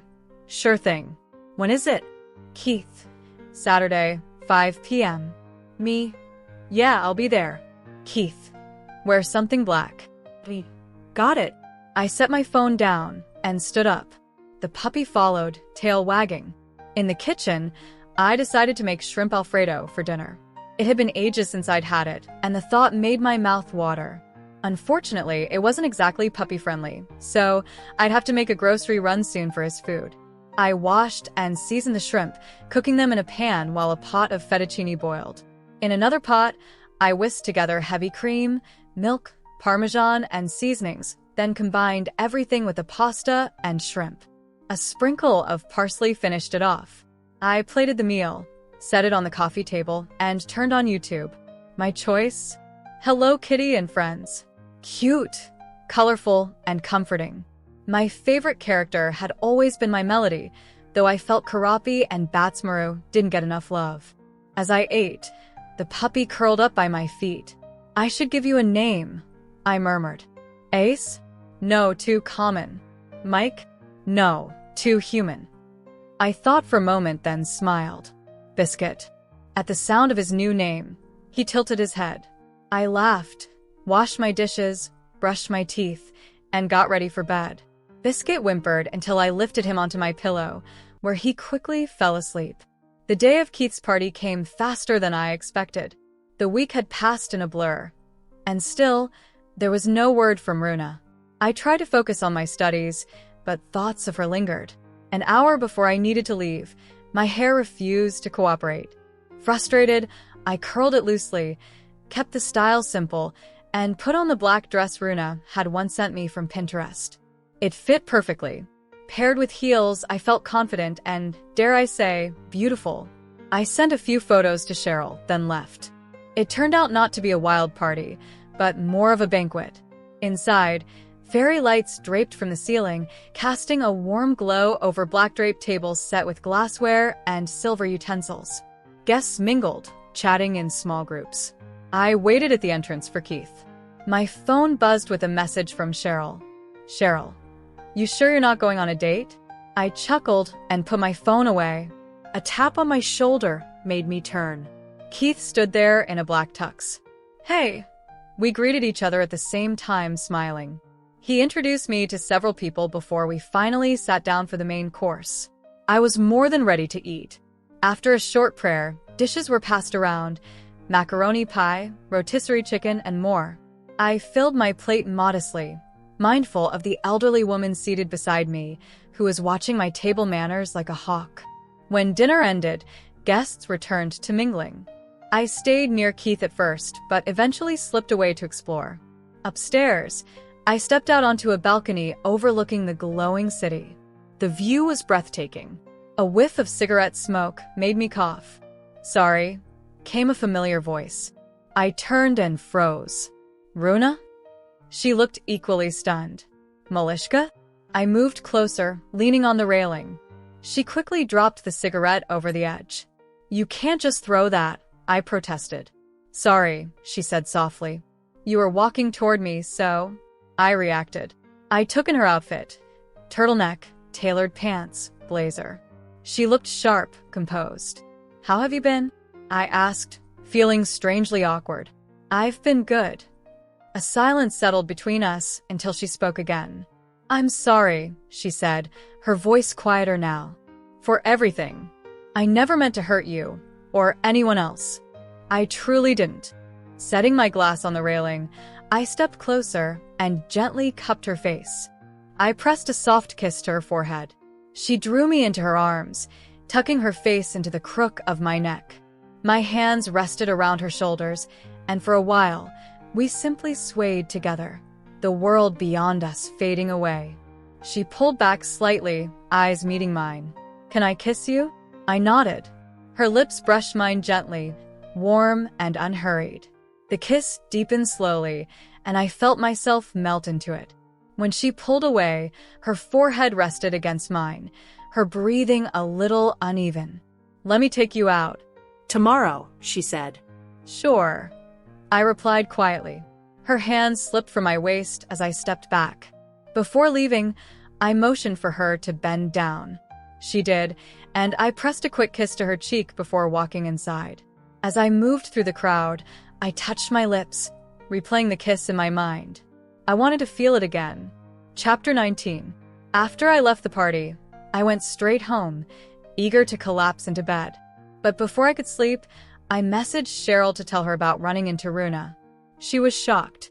Unlike me, Cheryl thought Runa had completely forgotten about me. Tomorrow was our date, but I had no idea where she planned to take me, and that uncertainty made me nervous. Normally, I liked to prepare in advance, choosing an outfit that fit the occasion. But this time, I was left guessing. I considered asking her, but decided against it. Maybe she would reveal it tomorrow. I woke up to something wet on my face. Groggily opening my eyes, I found Biscuit perched on my chest, tongue hanging out. Hey, boy. I yawned, sitting up. The little clock on my nightstand read 9:42. Still early, considering how late I got home. Pulling the duvet over my head, I hoped to grab a little more sleep. Biscuit had already trotted out of the room, making it easier for me to drift off again. Just as I was dozing, a knock echoed at the door.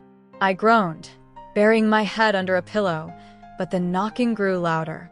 Frustrated, I threw off the covers, stomped into the living room, and yanked open the door. It was Cheryl. Hey, Esme. She greeted brightly and walked in before I could say anything. I shut the door, rubbing my temples. Why are you here? She raised an eyebrow. To study. It came out more like a question. Then it clicked. I had asked her to come help me prepare for finals today. Right. I muttered, still half asleep. Wait, were you sleeping? She asked, already settling on the carpet with her books. Yeah, until he woke me up, I said, pointing at Biscuit curled up on the couch. She chuckled and began pulling out notebooks. Go wash up and grab breakfast. Then we'll start. A couple of hours later, Cheryl slammed her notebook shut. I give up. We'd been wrestling with calculus problems, and she had complained through most of them. It's not that hard, I said. Easy for you to say. You were born with a bigger brain than me, she teased, rolling her eyes. Let's take a break. I stood and went to the kitchen. Grabbing orange juice and snacks, I returned and set everything on the table. I poured juice into glasses, handing her one. Just as I bit into a cookie, my phone lit up with a message. Runa, wear something casual. I'll pick you up at 5. 5? That was in only 2 hours. And casual, what did she mean? Jeans and a shirt? A sundress?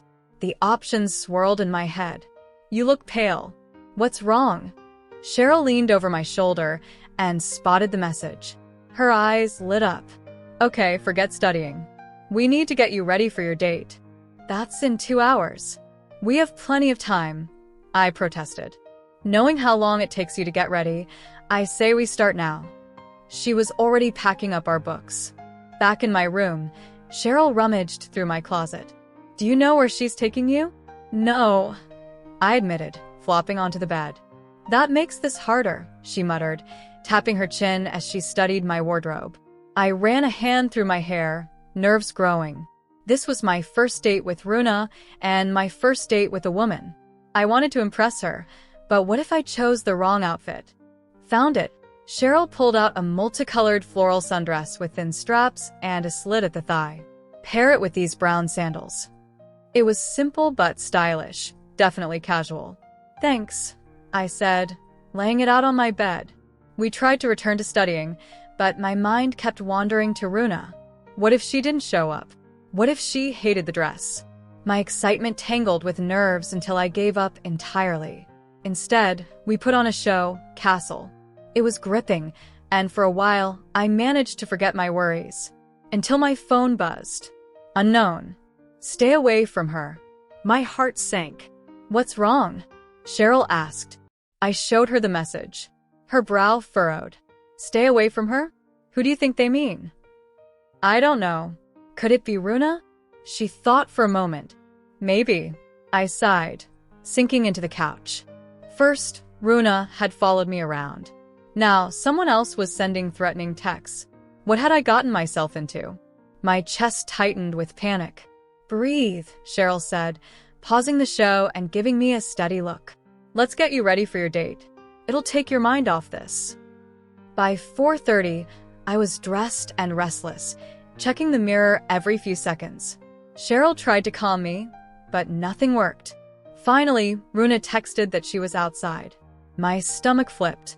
I'll walk you out, Cheryl said, taking my hand like I was a nervous child. We stepped into the driveway. Runa leaned casually against her car, a cigarette in hand. She wore a sleeveless turtleneck tucked into green cargo shorts, Converse on her feet.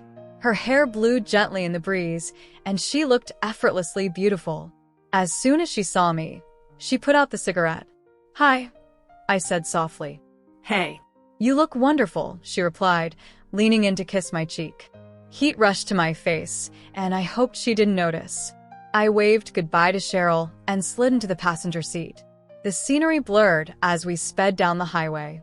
I wanted to ask where we were going, but Runa looked so focused behind the wheel that I hesitated. She drove with one hand, sharp jawline set, veins visible along her hand gripping the wheel. I couldn't help staring. Without looking away from the road, she smirked. I can feel you staring. I blushed, snapping my gaze to the window.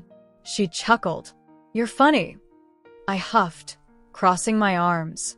But then, suddenly, her hand rested on my thigh, giving it a gentle squeeze. Don't roll your eyes at me again. Understood? Her voice was low but teasing.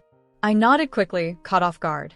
She hummed in satisfaction, her hand still resting lightly against me as we drove. We're almost there, she said. Chapter 20. The sun dipped below the horizon, painting the sky in shades of orange and pink as Esmeralda, and I stepped into the amusement park hand in hand. The air buzzed with laughter, the hum of rides, and the sweet scent of popcorn and cotton candy. Esme's eyes sparkled with excitement, her energy contagious. First stop, the Ferris wheel, she exclaimed, tugging me along. I chuckled at her enthusiasm as we made our way through the bustling crowd. Families, couples, and groups of friends filled the park, each wrapped up in their own adventures. The Ferris wheel towered against the twilight sky, glowing with colorful lights. While we waited in line, I stole glances at Esme bouncing on her toes. Her hair caught the evening breeze, her smile brighter than the lights around us. For a fleeting moment, it felt as if we were just any other couple. I knew I'd made mistakes before, mistakes I deeply regretted, but I wanted to be better for her. When it was our turn, we climbed into a gondola. As the wheel lifted us higher, the park transformed below into a sea of twinkling lights. Esme pressed closer to the glass. "Look at that view," she gasped. "It's beautiful." "Not as beautiful as you," I teased. Her cheeks flushed pink, and she tried to hide her smile. I couldn't help laughing softly. Teasing her was quickly becoming one of my favorite things. At the very top, the gondola paused. Time seemed to hold still. Leaning closer, I brushed a gentle kiss against her forehead. It was simple, but it made my heart race. When the ride ended, we wandered toward the carnival games. I challenged Esme to a round of ring toss, sure I could win her a prize. To my surprise, she landed the ring and squealed as the attendant handed her a floppy teddy bear with oversized eyes. "Look what I won," she cheered, hugging it close. I feigned a sigh. "Guess I'll leave the winning to you." She giggled and nudged me playfully with the bear before pulling me toward the food stalls. Esme chose funnel cake, her eyes lighting up as powdered sugar rained down over the golden treat. I settled for a hot dog but kept sneaking bites of her funnel cake, earning mock glares from her. "Okay, now we need something thrilling," she declared, sugar dusted across her smile. Her gaze landed on the towering roller coaster. Its twisting tracks loomed dramatically against the night sky. We joined the line, and soon we were strapped in. As the coaster crept upward, Esme grabbed my hand. "What if I scream?" she asked nervously. "Then I'll scream louder," I said with a grin. She laughed, her cheeks glowing pink again. With a sudden drop, the ride hurled us downward. Our screams and laughter tangled together with the rushing wind. By the time it ended, we stumbled off breathless and exhilarated. "Let's do it again," Esme shouted, her laughter ringing out.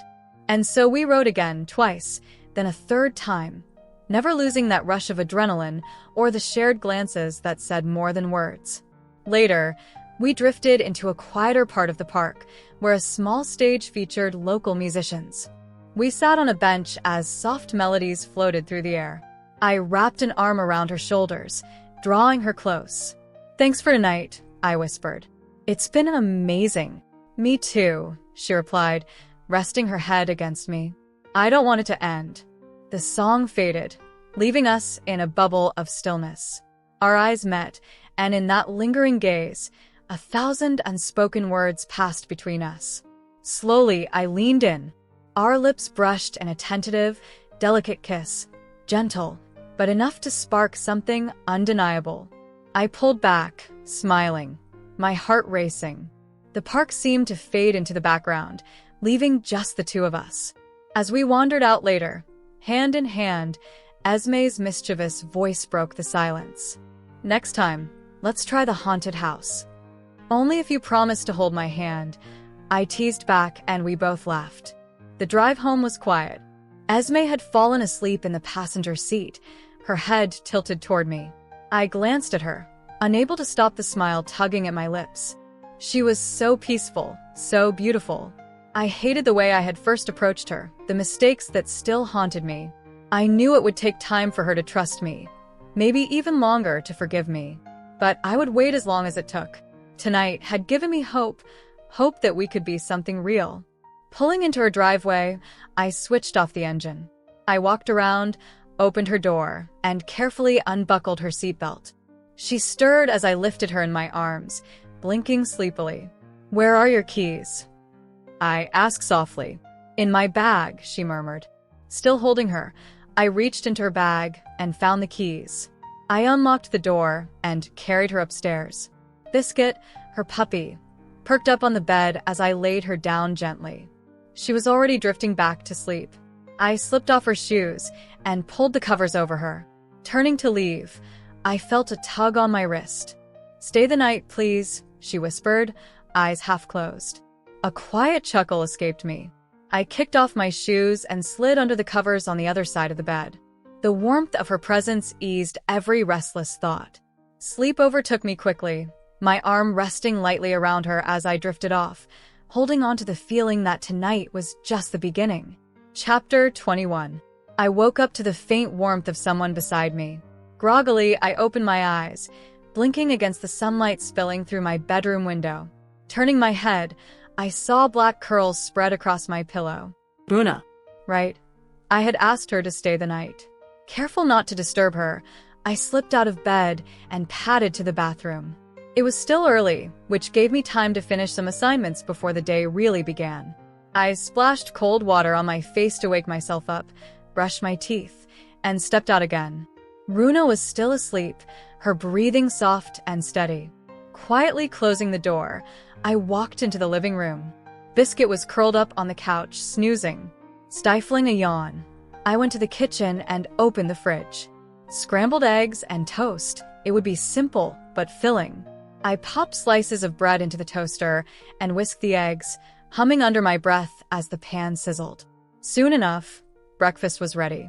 I plated Runa's portion and placed it in the microwave to keep warm before taking mine to the couch. As I ate, I turned on the TV, continuing the show Cheryl and I had started yesterday. Biscuit stirred awake and yelped to my feet. "I'll feed you in a bit," I promised, patting his head. Once I finished eating, I washed my plate and measured out dog chow for Biscuit. He practically bounced with excitement at the sound of kibble hitting the bowl. I laughed as he dove in, tail wagging furiously. Leaving him happily occupied, I headed upstairs to take a shower. Runa was still fast asleep, tangled in the sheets, her curls fanned out across both pillows. She was even snoring softly. Smiling to myself, I picked up my phone from the nightstand and snapped a few quiet pictures before heading to my closet. I slipped into an oversized t-shirt and shorts, clipped my hair back, and went into the bathroom. A quick shower and skincare routine later, I was refreshed and ready to focus. Not wanting to disturb her, I grabbed my books and went back downstairs. Sitting cross-legged on the carpet, I spread out my notes across the coffee table. The TV murmured in the background while I tackled calculus problems. The work went smoothly at first, but just as I finished a page, my phone buzzed. I glanced at the time, 8:15 a.m., and picked it up. A new message. Unknown. I hope you enjoyed your little date yesterday, because it will be the last one. My heart skipped. My hands trembled as I typed back. Me. Who are you, and what do you want? The reply came instantly. Unknown. You don't need to know that, sweetheart. What you do need to know is, Runa isn't the best person to date. I froze. I didn't answer. My thoughts spun. Was this a friend of hers? An ex? Maybe even family? Whoever it was, the message chilled me. Footsteps on the stairs pulled me from my thoughts. I looked up to see Runa shuffling into the living room, hair tousled, eyes half closed. Morning, sleepyhead, I said with a small smile. Hey, she mumbled, sitting down beside me. She rested her head on my shoulder, watching me scribble and erase the same math problem over and over. Frustration welled up, and I groaned, dragging a hand down my face. You're working it wrong, she said gently, pointing to my notebook. I scoffed. No, I'm not. I'm following the formula. She sat up, took the pencil from my hand, and drew a neat line through my work. You are up until here. After this step, you need to divide, not multiply. I watched her explain, stunned at how quickly she spotted the mistake. She worked with calm precision, her handwriting surprisingly neat. And there's your answer, she said, sliding the notebook back to me. I blinked at the page. She was right. Thanks, I murmured, copying it down carefully. She smiled, leaning forward to scratch Biscuit's head. There's breakfast in the microwave, right? I asked. Yeah, for you, I said, closing my textbook. You're sweet, she replied, leaning in to peck my cheek before standing up and walking to the kitchen. My face burned where her lips had touched. It was quick, but it left me dazed, butterflies fluttering in my stomach. My mind wandered back to the first time she kissed me, at that party with Keith. I'd never forgotten it. Her voice pulled me out of my thoughts. "Hey, Esme, can Biscuit eat bread?" I blinked. "No, why?" She scratched her neck, avoiding eye contact. "Well, he kind of stole my slice." I laughed, covering my mouth with my hand. "Are you serious?" "Yeah," she said, trying to keep a straight face. "He just came out of nowhere, jumped on the counter, grabbed it, and ran." As if on cue, Biscuit trotted back into the room, tail wagging, tongue lolling, looking entirely too pleased with himself. He hopped up on the stool beside Runa, licking his chops. She narrowed her eyes at him, smirking. "Can I at least scold him?" I tapped her lightly on the head. No. "I hate him," Runa muttered, folding her arms and turning away from Biscuit. I laughed, hopping up to sit on the counter beside her. It was one piece of bread. "I don't care. You made it for me and he took it." She pointed an accusing finger at Biscuit, who only tilted his head innocently. "I could make you another one," I teased, still chuckling. Instead of answering, Runa stood and walked closer. Placing her hands on my knees, she leaned in until she was standing right in front of me. Her voice softened into a whisper. "How about I just borrow you instead?" Her words sent a shiver down my spine. Her hand slid gently to rest on my waist, her eyes flicking between mine and my lips. I hesitated, my hands resting nervously on her shoulders. I leaned forward, and our lips met in a slow, deliberate kiss. It deepened as she pulled me closer, our laughter caught somewhere between nervousness and excitement. Before the moment could linger, Biscuit barked loudly, jumping onto my lap. Runa pulled back, breathless, glaring at him. "I seriously don't like you," she muttered at the pup. Biscuit hopped down proudly, tail wagging, leaving me trying not to laugh. "Do you mind if I borrow some of your clothes?" Runa asked, shaking her head. "I'm not ready to leave just yet." I nodded, sliding down from the counter. She bent down and gave me another gentle kiss. Quick, but full of warmth. Biscuit barked again, cutting the moment short. Runa groaned and stormed off toward my room. I couldn't help chuckling at her frustration as I scooped Biscuit up into my arms. "You really don't like her, do you?" I whispered, cradling him. He gave a soft yelp as if answering me. I set him down and turned back to my work. With Runa upstairs, I managed to finish the hardest questions. Relief swept over me as I leaned back. Only 2 essays remained, which wouldn't take long. Just as I picked up my pen, my phone buzzed. Unknown. "She's really pretty. The view from your bedroom window of her is perfect." My stomach dropped. Hands trembling, I typed back. Me. "Are you joking?" The reply wasn't a message. It was a photo. My heart sank as I opened it. A picture of Runa, standing with her back to my bedroom window. I dropped everything and bolted upstairs, nearly tripping in my rush. Bursting into my room, I found Runa in one of my jerseys, her brows furrowed in confusion. "Malishka, what's wrong?" she asked, moving toward me. I didn't answer. I yanked the curtains aside, scanning outside desperately for whoever had taken that picture. But there was nothing, only trees swaying in the breeze and strangers walking by. I jolted at the touch of her hand on my shoulder. Turning, I found her watching me with concern. "What's wrong?" she asked again, softer this time. I swallowed hard, unable to speak. She reached for my wrist, gently pulling me closer. "Don't walk away from me." "I'll show you," I whispered. Taking her hand, I led her downstairs. She sat first on the couch, then patted the space between her legs, motioning for me to sit. I did, leaning back into her as she wrapped her arms around me and rested her chin on my shoulder. "What is it?" she asked, her breath brushing against my neck, sending chills down my spine. I unlocked my phone, opened the chat, and handed it to her. She scrolled through the messages silently. Her breathing grew heavier with each second until she finally handed it back. "Do you know who it might be?" I asked nervously. Runa sighed, running a hand through her messy curls. "Yeah, I think I might." Who? I pressed. She hesitated, her jaw tightening. "I'd rather not tell you." I nodded slowly. "Okay." For a long while, we just sat together, the hum of the refrigerator, and the murmur of the TV filling the silence. Finally, Runa whispered, "I should go." Her arms loosened around me. I didn't want her to leave. I grabbed her hands to hold her there. "Malishka, I have to," she said gently. Panic surged through me, and before I could think, I turned and pressed my lips to hers. The kiss was desperate, my hands tangled in her hair as I pulled her closer. She gasped in surprise, her hands gripping my waist as though torn between pushing me away and holding me tighter. Then, breathless, she pulled back, wiping her mouth with the back of her hand. "Did I do something wrong?" I whispered, my chest tight.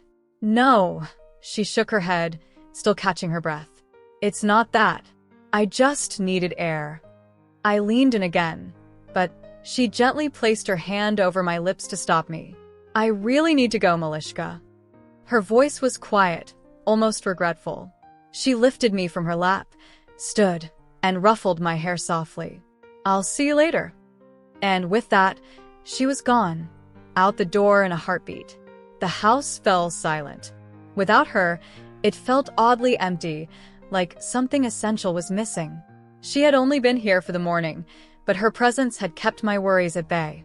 Now, with her gone, the unease returned.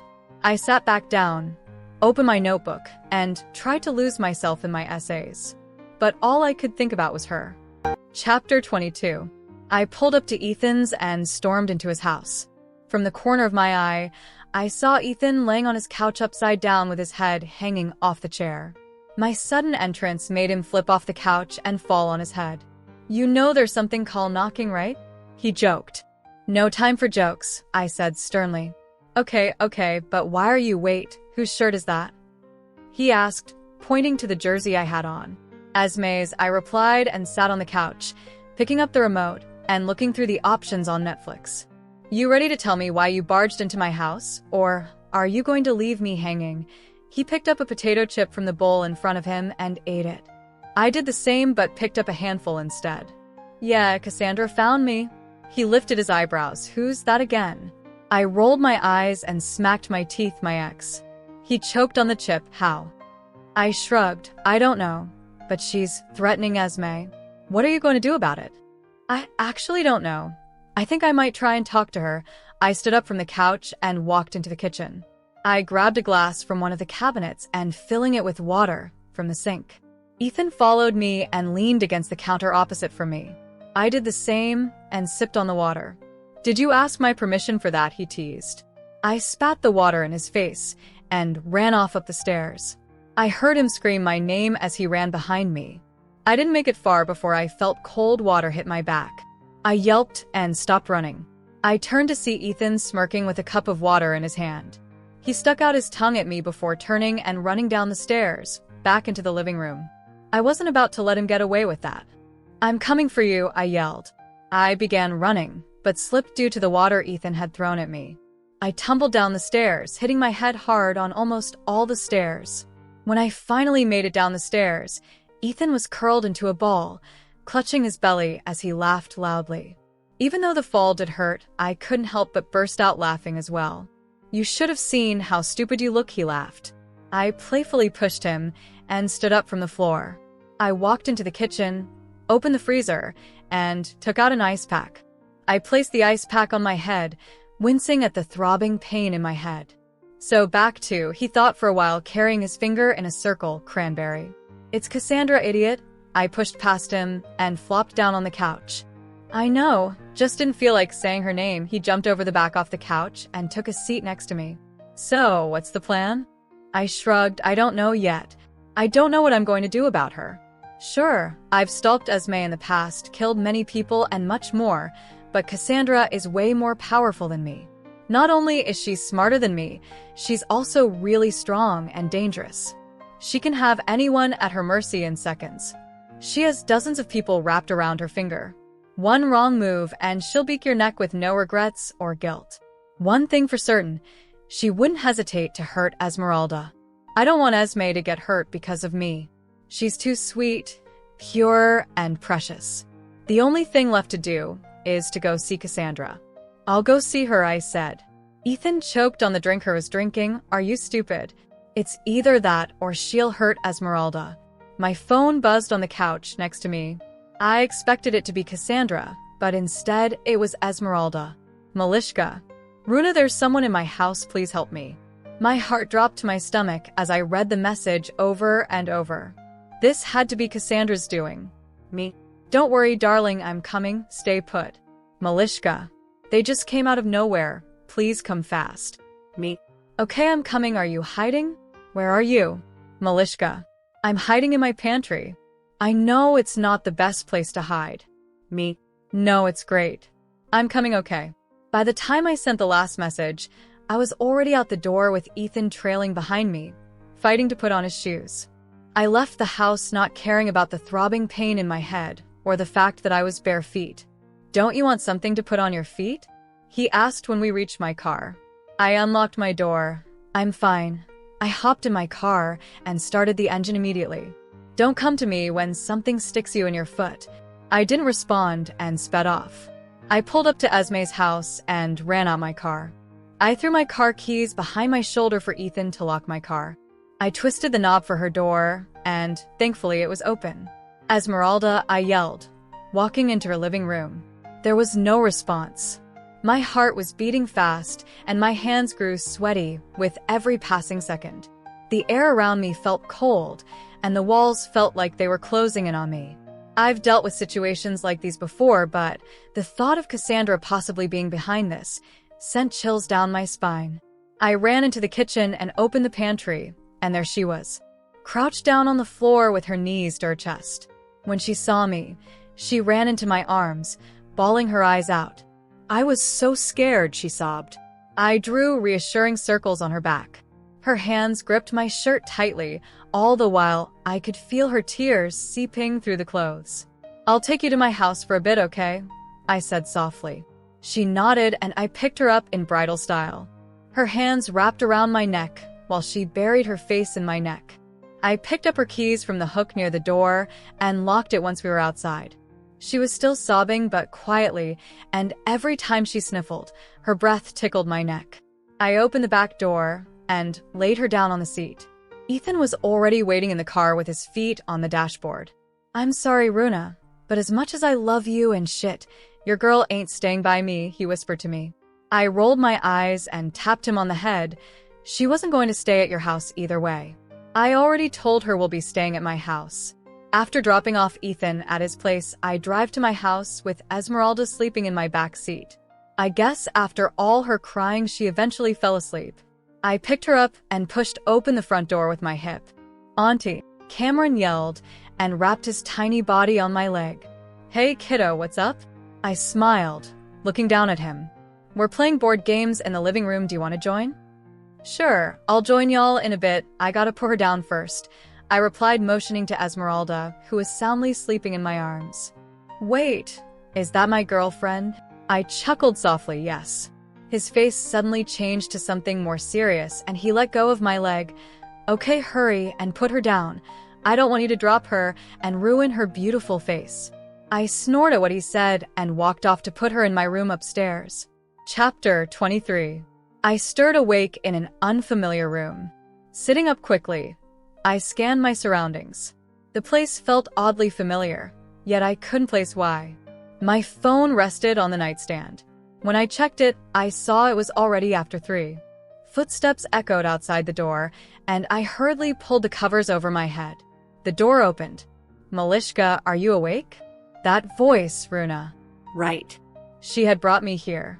Slowly, I lowered the blanket and saw her sitting at the edge of the bed, her hair tied into a messy bun. She was still wearing my shirt from earlier. Hey, I whispered. She leaned close, pressing a gentle kiss to my forehead. Her hand brushed a loose strand of hair away. When you're fully awake, come downstairs, okay? My thoughts drifted back to what had happened. I had been sitting in the living room, working on my essay, when Biscuit started barking upstairs. He always barked at anything that moved, but then I heard a whimper, soft, frightened. I rushed up immediately. There, in my bedroom, stood a woman with red curly hair. She wore a black mask that concealed her face, but even her stance radiated strength. She was dressed in black, a vest and leggings that revealed tattooed arms and lean muscle. I froze, then bolted downstairs. My phone was on the living room table. Snatching it, I ducked into the pantry, crouched on the floor, and texted the only person I could think of. Runa. The minutes stretched endlessly, but soon the roar of an engine outside told me she had come. Relief washed over me. After freshening up, I went downstairs. Runa sat on the floor, gathering scattered pieces of something. She turned at the sound of my steps. "What are you doing?" I asked. She smiled faintly. "Packing up the board game Cameron and the others left out." "What game?" She gave me a look. "The game of life." I blinked. "Never heard of it." Her eyebrows rose. "You can't be human." She carried the box to a shelf stacked with other games, then dropped onto the couch, casually taking up too much space. I sat beside her. Her expression softened. "I don't want to pressure you, but what exactly happened at your house?" Just the thought of it sent shivers down my spine. But if there was one person I could trust, it was her. I took a breath and told her everything. She listened without interruption, though I noticed her jaw tighten as I described the intruder. My hands shook, tears stung my eyes, but Runa took my hands and squeezed them gently. "It's okay, Malishka. I'll handle it," she murmured, kissing my forehead. She rested her forehead against mine, and in that closeness, I believed her. Her eyes softened even more. "I need to step out for a bit. Do you want to come with me or stay here?" I hesitated. I didn't want to burden her, but I also didn't want to be alone in case that woman returned. "I want to come." Her smile warmed me. "Then let's get changed." She intertwined her fingers with mine and led me upstairs. In her room, she dug through her closet. "Here, I hope this fits." She handed me jeans and a long-sleeved top. I changed in the bathroom, tying my hair back into a ponytail. When I came out, Runa was already ready. Black top beneath a leather jacket, black jeans, and boots with small side pouches. "Ready?" she asked. I nodded, and once again, our fingers laced together as we walked out. At her workplace. We pulled up at her workplace, a building I had only visited once before under Keith's orders. Outsiders weren't supposed to come here, and I felt uneasy. But Runa wrapped an arm around my waist, guiding me through the entrance. She passed through the layered security system. I scanned fingerprints and codes before we stepped into an elevator. As the doors opened, heads turned. Everyone stared. Runa's friend Ethan looked just as shocked as the rest. I avoided their gazes, though I couldn't blame them. Outsiders weren't allowed. They probably had no idea I was Keith's sister. "Ethan," Runa called. He hurried over, and she whispered something to him before walking off. My stomach dropped as I watched her leave. "She'll be back," Ethan reassured me. "I'll keep you company in the meantime." At Keith's office. We walked the dim hallway toward Keith's office. My anger grew with every step. Cassandra was behind this, I knew it. But as I reached the door, I froze. Voices carried through. Pressing my ear against the wood, I recognized Cassandra. My phone buzzed in my pocket. "Keith, my office." Now. Dread settled in my chest. I waited a moment, then knocked. His sharp come-in made my stomach twist. Inside, Cassandra leaned casually against the wall, a smirk plastered on her face. "You wanted to see me?" I tried to sound calm, though my voice trembled. Keith stood, his expression dark. He muttered through clenched teeth. "It was you." "Excuse me?" Before I could react, his anger erupted. Keith's fury was terrifying. He struck out, and the impact sent me stumbling into the wall. Pain shot through my jaw, my back, my chest. "After everything, it was you the whole time," he accused, his voice low and trembling with rage. "You were the one hurting my sister." Shock stole my breath. Cassandra. She must have told him. But how did she know? Keith's voice broke as he continued. "I trusted you. And this is what you were doing." The room spun as I struggled to stand, but his strength overwhelmed me. His anger left me gasping for air, fighting to stay conscious. Through blurred vision, I saw Cassandra leave the office, her smirk never fading. My heart pounded. I thought of Esmeralda. I thought of how badly I wanted to spend my life with her. And in that moment, with Keith's fury bearing down on me, I didn't know if I'd survive. Chapter 24. Why would you do that? I shouted at Keith. He raised an eyebrow, his voice low and sharp. Because I'm protecting you. My back hit the wall as he stepped closer, his eyes cold and unfeeling. Ethan stood nearby, frozen, watching everything unfold. He didn't move a muscle. I glanced at Runa, lying motionless on the floor. My heart sank. Please let her still be conscious.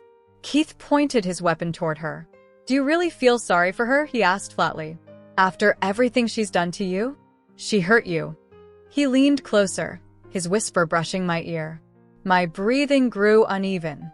He wasn't wrong. Runa had hurt me before. But in these last 2 days, she had changed.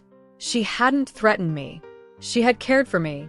Keith pressed the gun into my hand. It's your choice. I stared at him, then at Ethan still silently watching. Turning back to Runa, I took hesitant steps closer. She stirred at the sound and managed to look up. Her face was bruised, streaked with blood and tears, her cheek already swelling. Her gaze softened when it landed on me. A faint smile appeared, fragile but real. Please no. Ethan cried out behind me, but a sharp sound told me Keith had silenced him. If you're going to do it, Runa whispered through trembling breaths. Make it fast. I crouched beside her, brushing strands of hair from her face. She leaned forward just enough to rest her forehead against mine.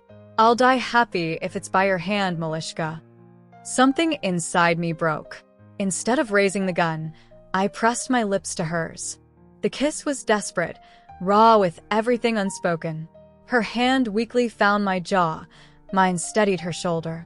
What are you doing? Keith's furious voice cut through the moment.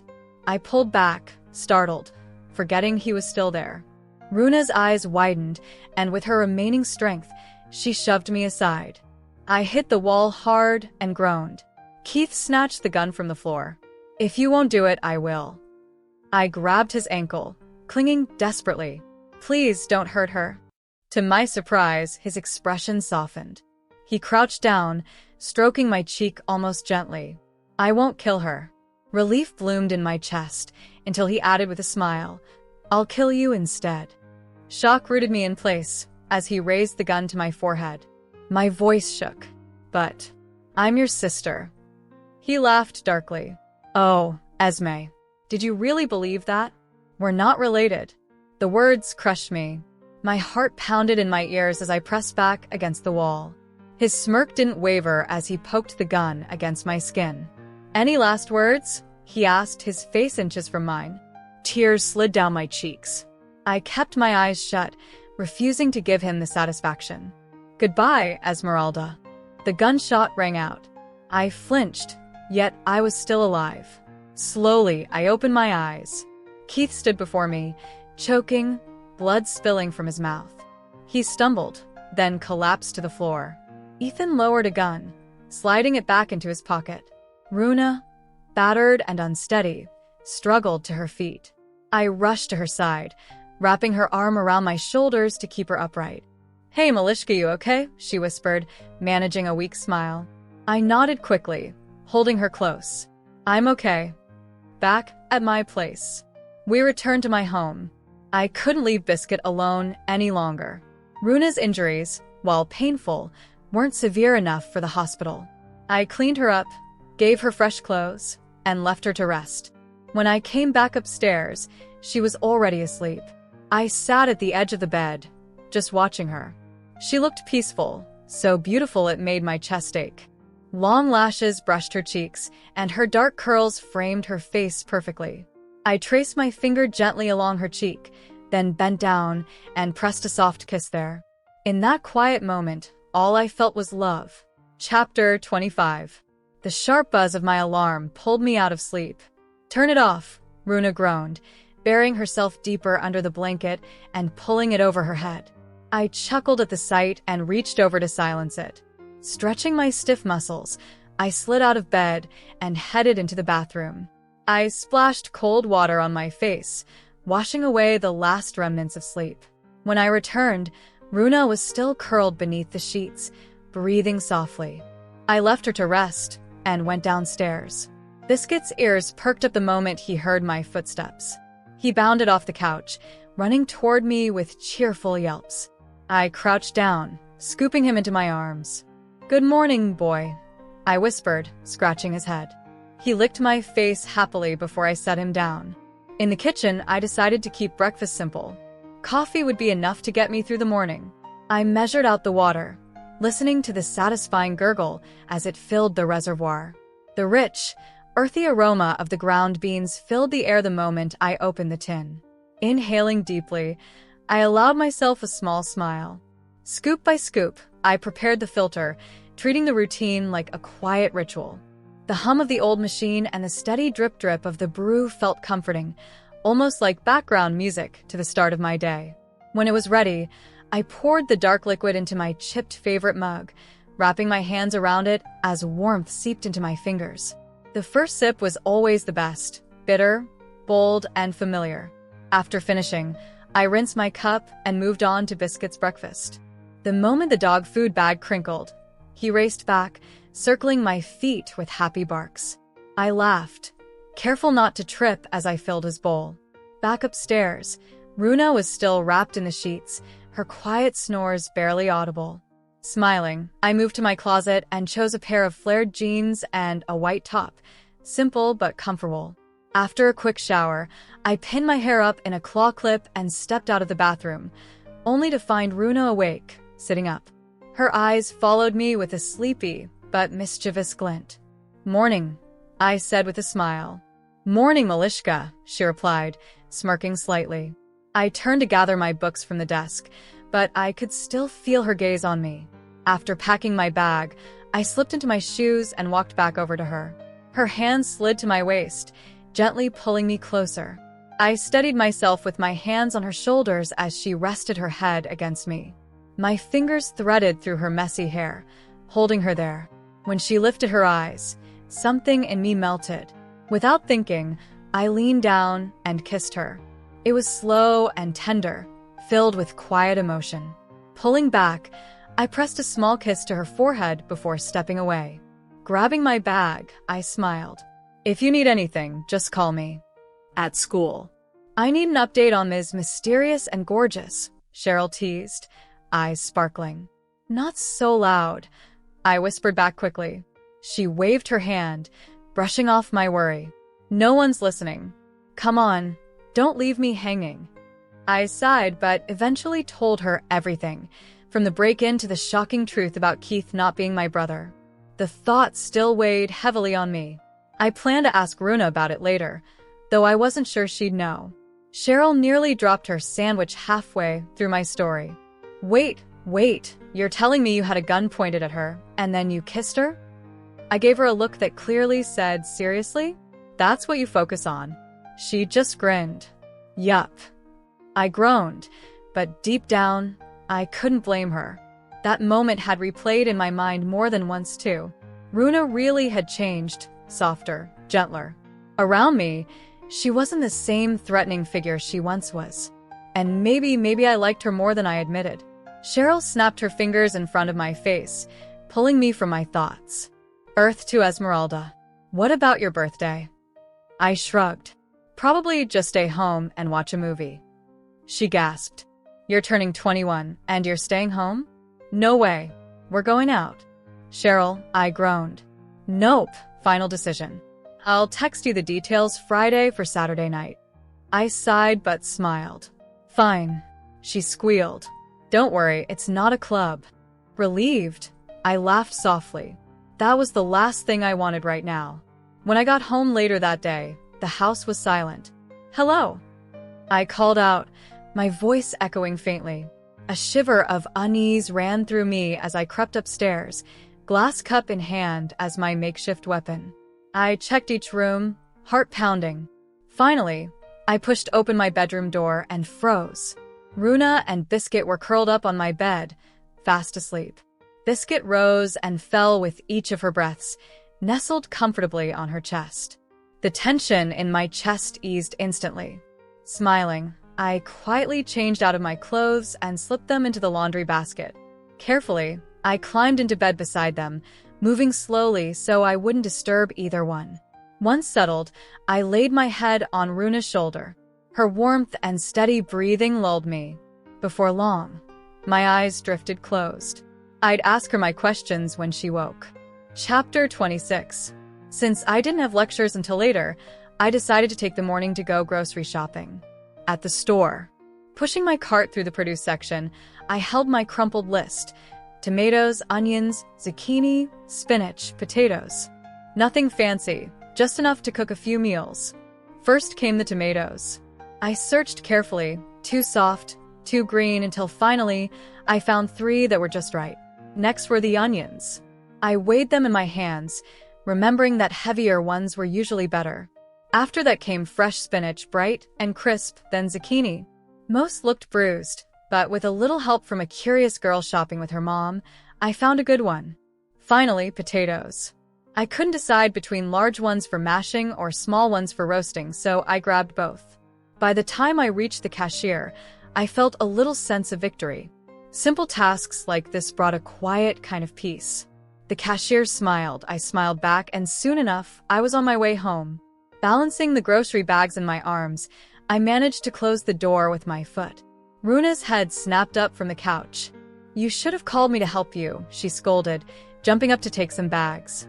I smiled sheepishly and carried the vegetables into the kitchen. She leaned on the counter, watching me with that teasing glint in her eyes. "Relax, I'm just joking," she said when I pretended to ignore her. Once everything was put away, I washed my hands and grabbed a bottle of water, taking a long drink. Then I joined her on the couch, where she casually pulled my legs onto her lap. I decided it was the perfect moment to ask what had been weighing on my mind. "Hey, Runa," I said softly. She paused the show and turned to me. "Did you know I wasn't really related to Keith?" Her brows furrowed. "Honestly?" No. I didn't even know he claimed to have a sibling. She even made air quotes around the word sibling. I studied her face. She looked serious, and I believed her. That explained the surprise in her eyes when Keith first introduced me. "Okay," I murmured. She nodded and pressed play again, her hand absent-mindedly tracing circles on my leg. After a few quiet minutes, I checked my phone. My next lecture was in 20 minutes. I pulled my legs away gently. "I have to go." Runa pouted. "Can't you stay home with me?" I smiled, shaking my head. "I wish I could, but I can't." She sighed but nodded in understanding as I hurried upstairs to change. By the time I came back down, bag slung over my shoulder, she was perched on the kitchen counter scrolling on her phone. When she noticed me, she set the phone aside and beckoned me closer. I stepped between her legs as she rested her head against my shoulder. "You're so pretty," she whispered softly. I giggled and ran my fingers through her hair. She tilted her face up, and I pressed a gentle kiss to her lips, warm, lingering, but sweet. Pulling back, I kissed her forehead. "Call me if you need anything," I said with a smile. She nodded, returning to her phone as I grabbed my bag from the door and left for class. Chapter 27. The rest of the week passed quickly, filled with classes and helping Runa tend to her small scrapes. Today was my birthday, and I was excited to see what Cheryl had planned. Yesterday, she'd messaged me, telling me to be ready by 6. That was more than enough time. I flipped the last pancake in the pan and stacked it carefully on top of the already towering pile, which looked ready to topple. I heard Runa's footsteps on the stairs, and a smile crept onto my face before I could stop it. Over the past days, we had grown even closer, and I found myself loving her presence more than anything. Her arms slid around my waist from behind, pulling me into a warm embrace. "Hey, let me go. I don't want the food to burn," I said playfully, nudging her with the spatula. She hissed dramatically and stepped back, pouting. "You're mean." I gave her an innocent smile and turned back to the stove. "I'm going out with Cheryl later," I mentioned as I carried the pancakes to the table. She hummed in response, scooping up Biscuit and stroking his head. I plated our food and sat down. "Where are you two going?" she asked after a pause. I shrugged. No idea. She just told me to be ready by 6. Before Runa could respond, Biscuit hopped onto the table and snatched one of her pancakes. Hey! Runa shouted, slamming her fork down. You little thief! She jumped up, chasing him upstairs. Her footsteps thundered above, followed by shouts and Biscuit's playful yelps. Not even a minute later, she returned, chewing triumphantly. I wrinkled my nose. Don't tell me you ate the pancake from his mouth. Still chewing, she crossed her arms. Yes. That's disgusting. She only smirked. After breakfast, we cleared the table together. I washed while Runa rinsed. Biscuit wandered back downstairs, brushing against my leg. I dried my hands and picked him up, letting his head rest on my shoulder. Without warning, Runa tapped him on the head, and he leapt from my arms with a startled yelp. Why'd you do that? I asked. She only set the plate in the dishwasher, dried her hands, and walked upstairs silently. I sighed and finished up before following her. When I pushed open my bedroom door, I found her curled up in my sheets. I gently tugged the blanket from her face, but she tried to pull it back up. Sitting down beside her, I held the fabric away. She avoided my gaze, staring at the ceiling. Hey, I said softly, look at me. She didn't move. I reached out, cupping her face to guide her eyes to mine. What's wrong? She shook her head, her eyes drifting toward my closet. Nothing. Her voice was so soft, I barely heard it. Come on, Runa. You've been quiet for a while now. That's not like you. She sighed, wrapping her arms around my waist. I just wanted you to spend your birthday with me. Her pout was subtle but real. My face softened, and I pressed a gentle kiss to her forehead. Don't worry. I won't be gone long. When I get back, we'll celebrate together, okay? She nodded, and I lay beside her, resting my head on her shoulder. Her hand slid to my waist. You know I really like you, right? She whispered into my hair. I giggled softly and looked up at her. Yes, I know. What about you? Do you like me? Her dark brown eyes had softened, searching mine. I did like her, more than I wanted to admit. Love felt too big a word for me right now, but my heart knew the truth. I nodded. Yeah, I do like you. Her smile brightened as she pulled me closer, hugging me tightly. But then I heard her sniffle. Pulling back, I cupped her face and saw fresh tears spilling down her cheeks. Are you crying? I asked gently. She buried her face in my chest, arms tightening around me. I stroked her hair until her breathing calmed and her hold loosened. Checking my phone, I saw it was already 11:45. I cuddled closer, laying my head against her chest, listening to the steady beat of her heart. Later that evening, Esme, hurry up. Cheryl's voice echoed from the living room as I laced my boots. She paced by the door, her teal jacket glinting in the fading sunlight. She had shown up a little while ago, but I had been late, falling asleep beside Runa. I'm coming, I called, fumbling with the laces.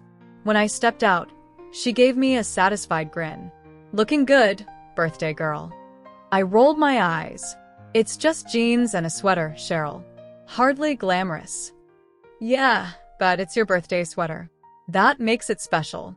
She refused to tell me where we were going, just grinned as we walked out into the crisp evening air. Her car's stereo blasted her usual chaotic playlist as we drove. Cheryl's driving was bold, fast, and a little terrifying, but tonight I let myself relax, the city lights blurring past the windows. When she finally parked, I looked around, surprised. Luna Square.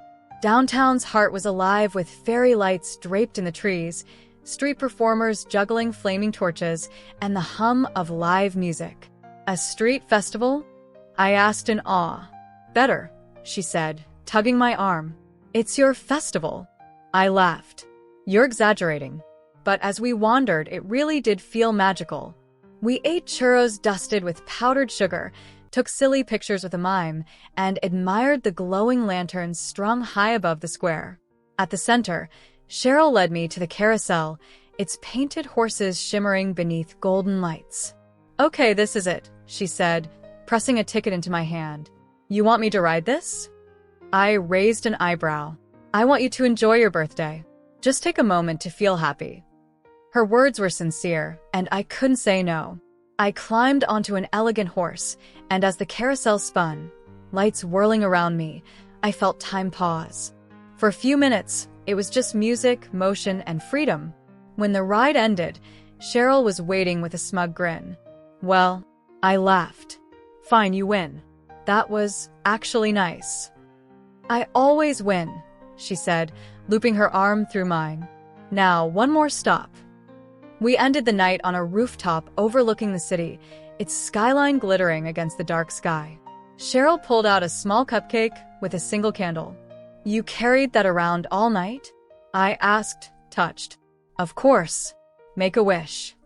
Closing my eyes, I wished for more moments like this, more laughter, more warmth, more nights I'd never forget. When I blew out the candle, Cheryl clapped. Happy birthday, Esme. And as we sat side by side, sharing the cupcake and watching the stars, I realized this just might be my favorite birthday yet. Chapter 28.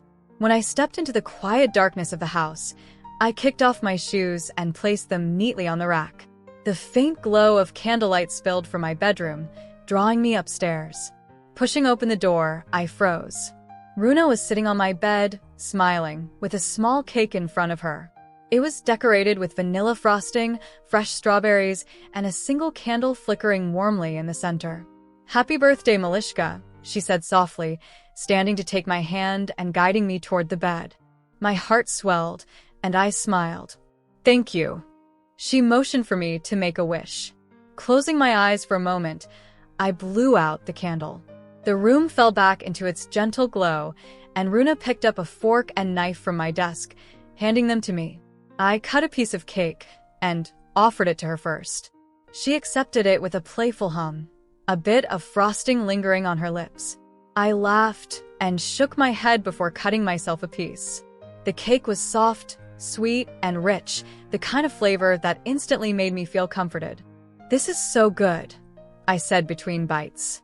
I'm glad you like it, she replied, her eyes never leaving mine. There was something in the way she looked at me, tender, intent, almost vulnerable. She reached forward and brushed a bit of frosting near my lips, then leaned in to gently kiss it away. The gesture made my breath catch, not because of the frosting, but because of the sincerity behind it. She pulled back slightly, searching my expression. Is it okay if I stay close like this? She asked softly, her voice almost uncertain. I nodded, my heart racing. Runa smiled, her shoulders relaxing as though my answer had lifted a weight off her. She sat beside me, her hand finding mine. We stayed like that for a while, sharing cake, laughter, and quiet glances that spoke louder than words. At one point, she reached for a strawberry from the cake and handed it to me. Here. For good luck, she said. I took it, and she laughed when I bit into it too quickly, leaving a little juice running down my chin. She gently wiped it away with her thumb, her touch lingering just long enough to send warmth rushing to my cheeks. The silence that followed wasn't awkward. It was comforting, like the world outside had disappeared. Just the two of us, the flickering candle and the half-eaten cake. You know, Runa began, her voice quieter now, I didn't want you to spend your birthday without me. I wanted you to know how special you are. Her words made my chest tighten. I leaned into her, resting my head against her shoulder. You don't have to worry. You already make me feel that way. She wrapped her arm around me, holding me close. For a long moment, neither of us spoke. The cake sat forgotten on the nightstand, but it didn't matter. What mattered was this, her heartbeat against my cheek, the warmth of her embrace, and the certainty that this birthday would be one I never forget. Maybe we should clean up and take a shower, she said after a while, her tone light again. I nodded, smiling up at her. A shower sounds good. And together, we stepped away from the candlelight, the sweetness of cake and strawberries still lingering in the air. Chapter 29. The faint scent of lavender clung to the sheets, blending with the soft sunlight filtering through the curtains. For a second, I thought it was early morning, but the angle of the light proved me wrong. I stretched lazily and glanced at the clock. 12:03 p.m. A small laugh slipped out. Guess we missed breakfast. Beside me, Runa stirred, mumbling something I couldn't quite catch. Her dark brown eyes blinked open, sleepy but warm.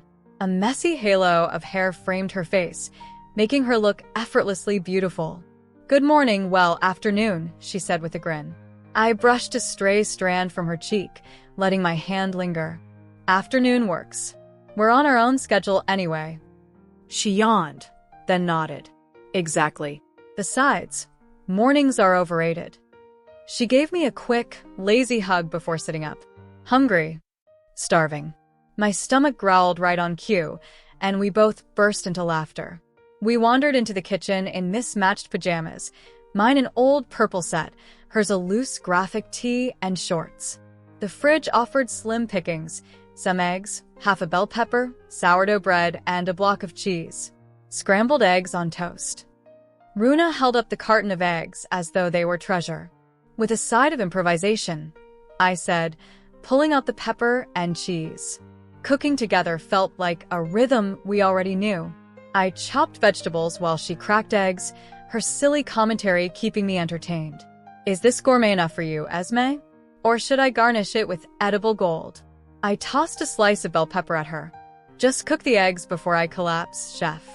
She smirked, lowering her voice dramatically. "Your wish is my command." By the time the eggs were sizzling, the kitchen was filled with laughter and the smell of warm bread. I plated the toast while she dusted the eggs with what she called culinary magic, really just paprika. When we finally sat down to eat, I found myself smiling at how natural it felt, like a quiet snapshot I'd want to remember years from now. Runa leaned back in her chair, her gaze steady on me. "Hey, Esme." "Yeah?"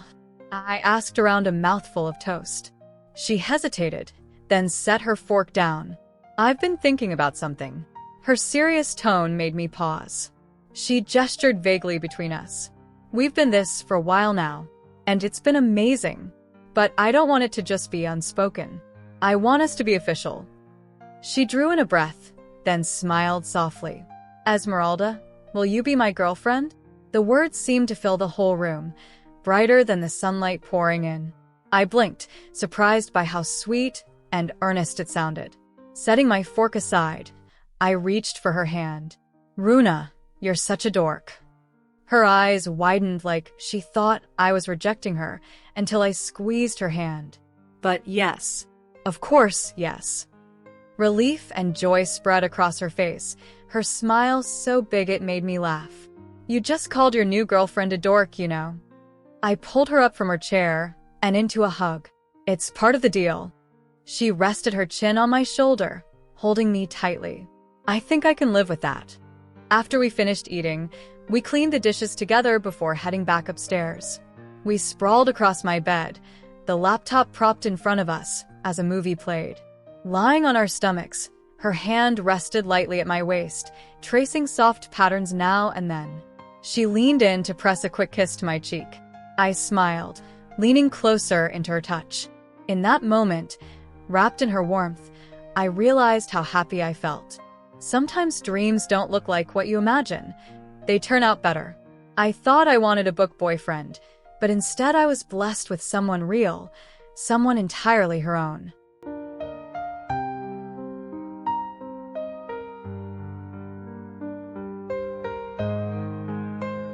Thanks for listening to GL Stories. We love hearing from you. Drop a comment below and let us know what you thought of today's story. Your feedback helps us create even better content. Don't forget to like, share, and hit that subscribe button. Be sure to turn on notifications so you're the first to catch our new episodes. See you in our next stories.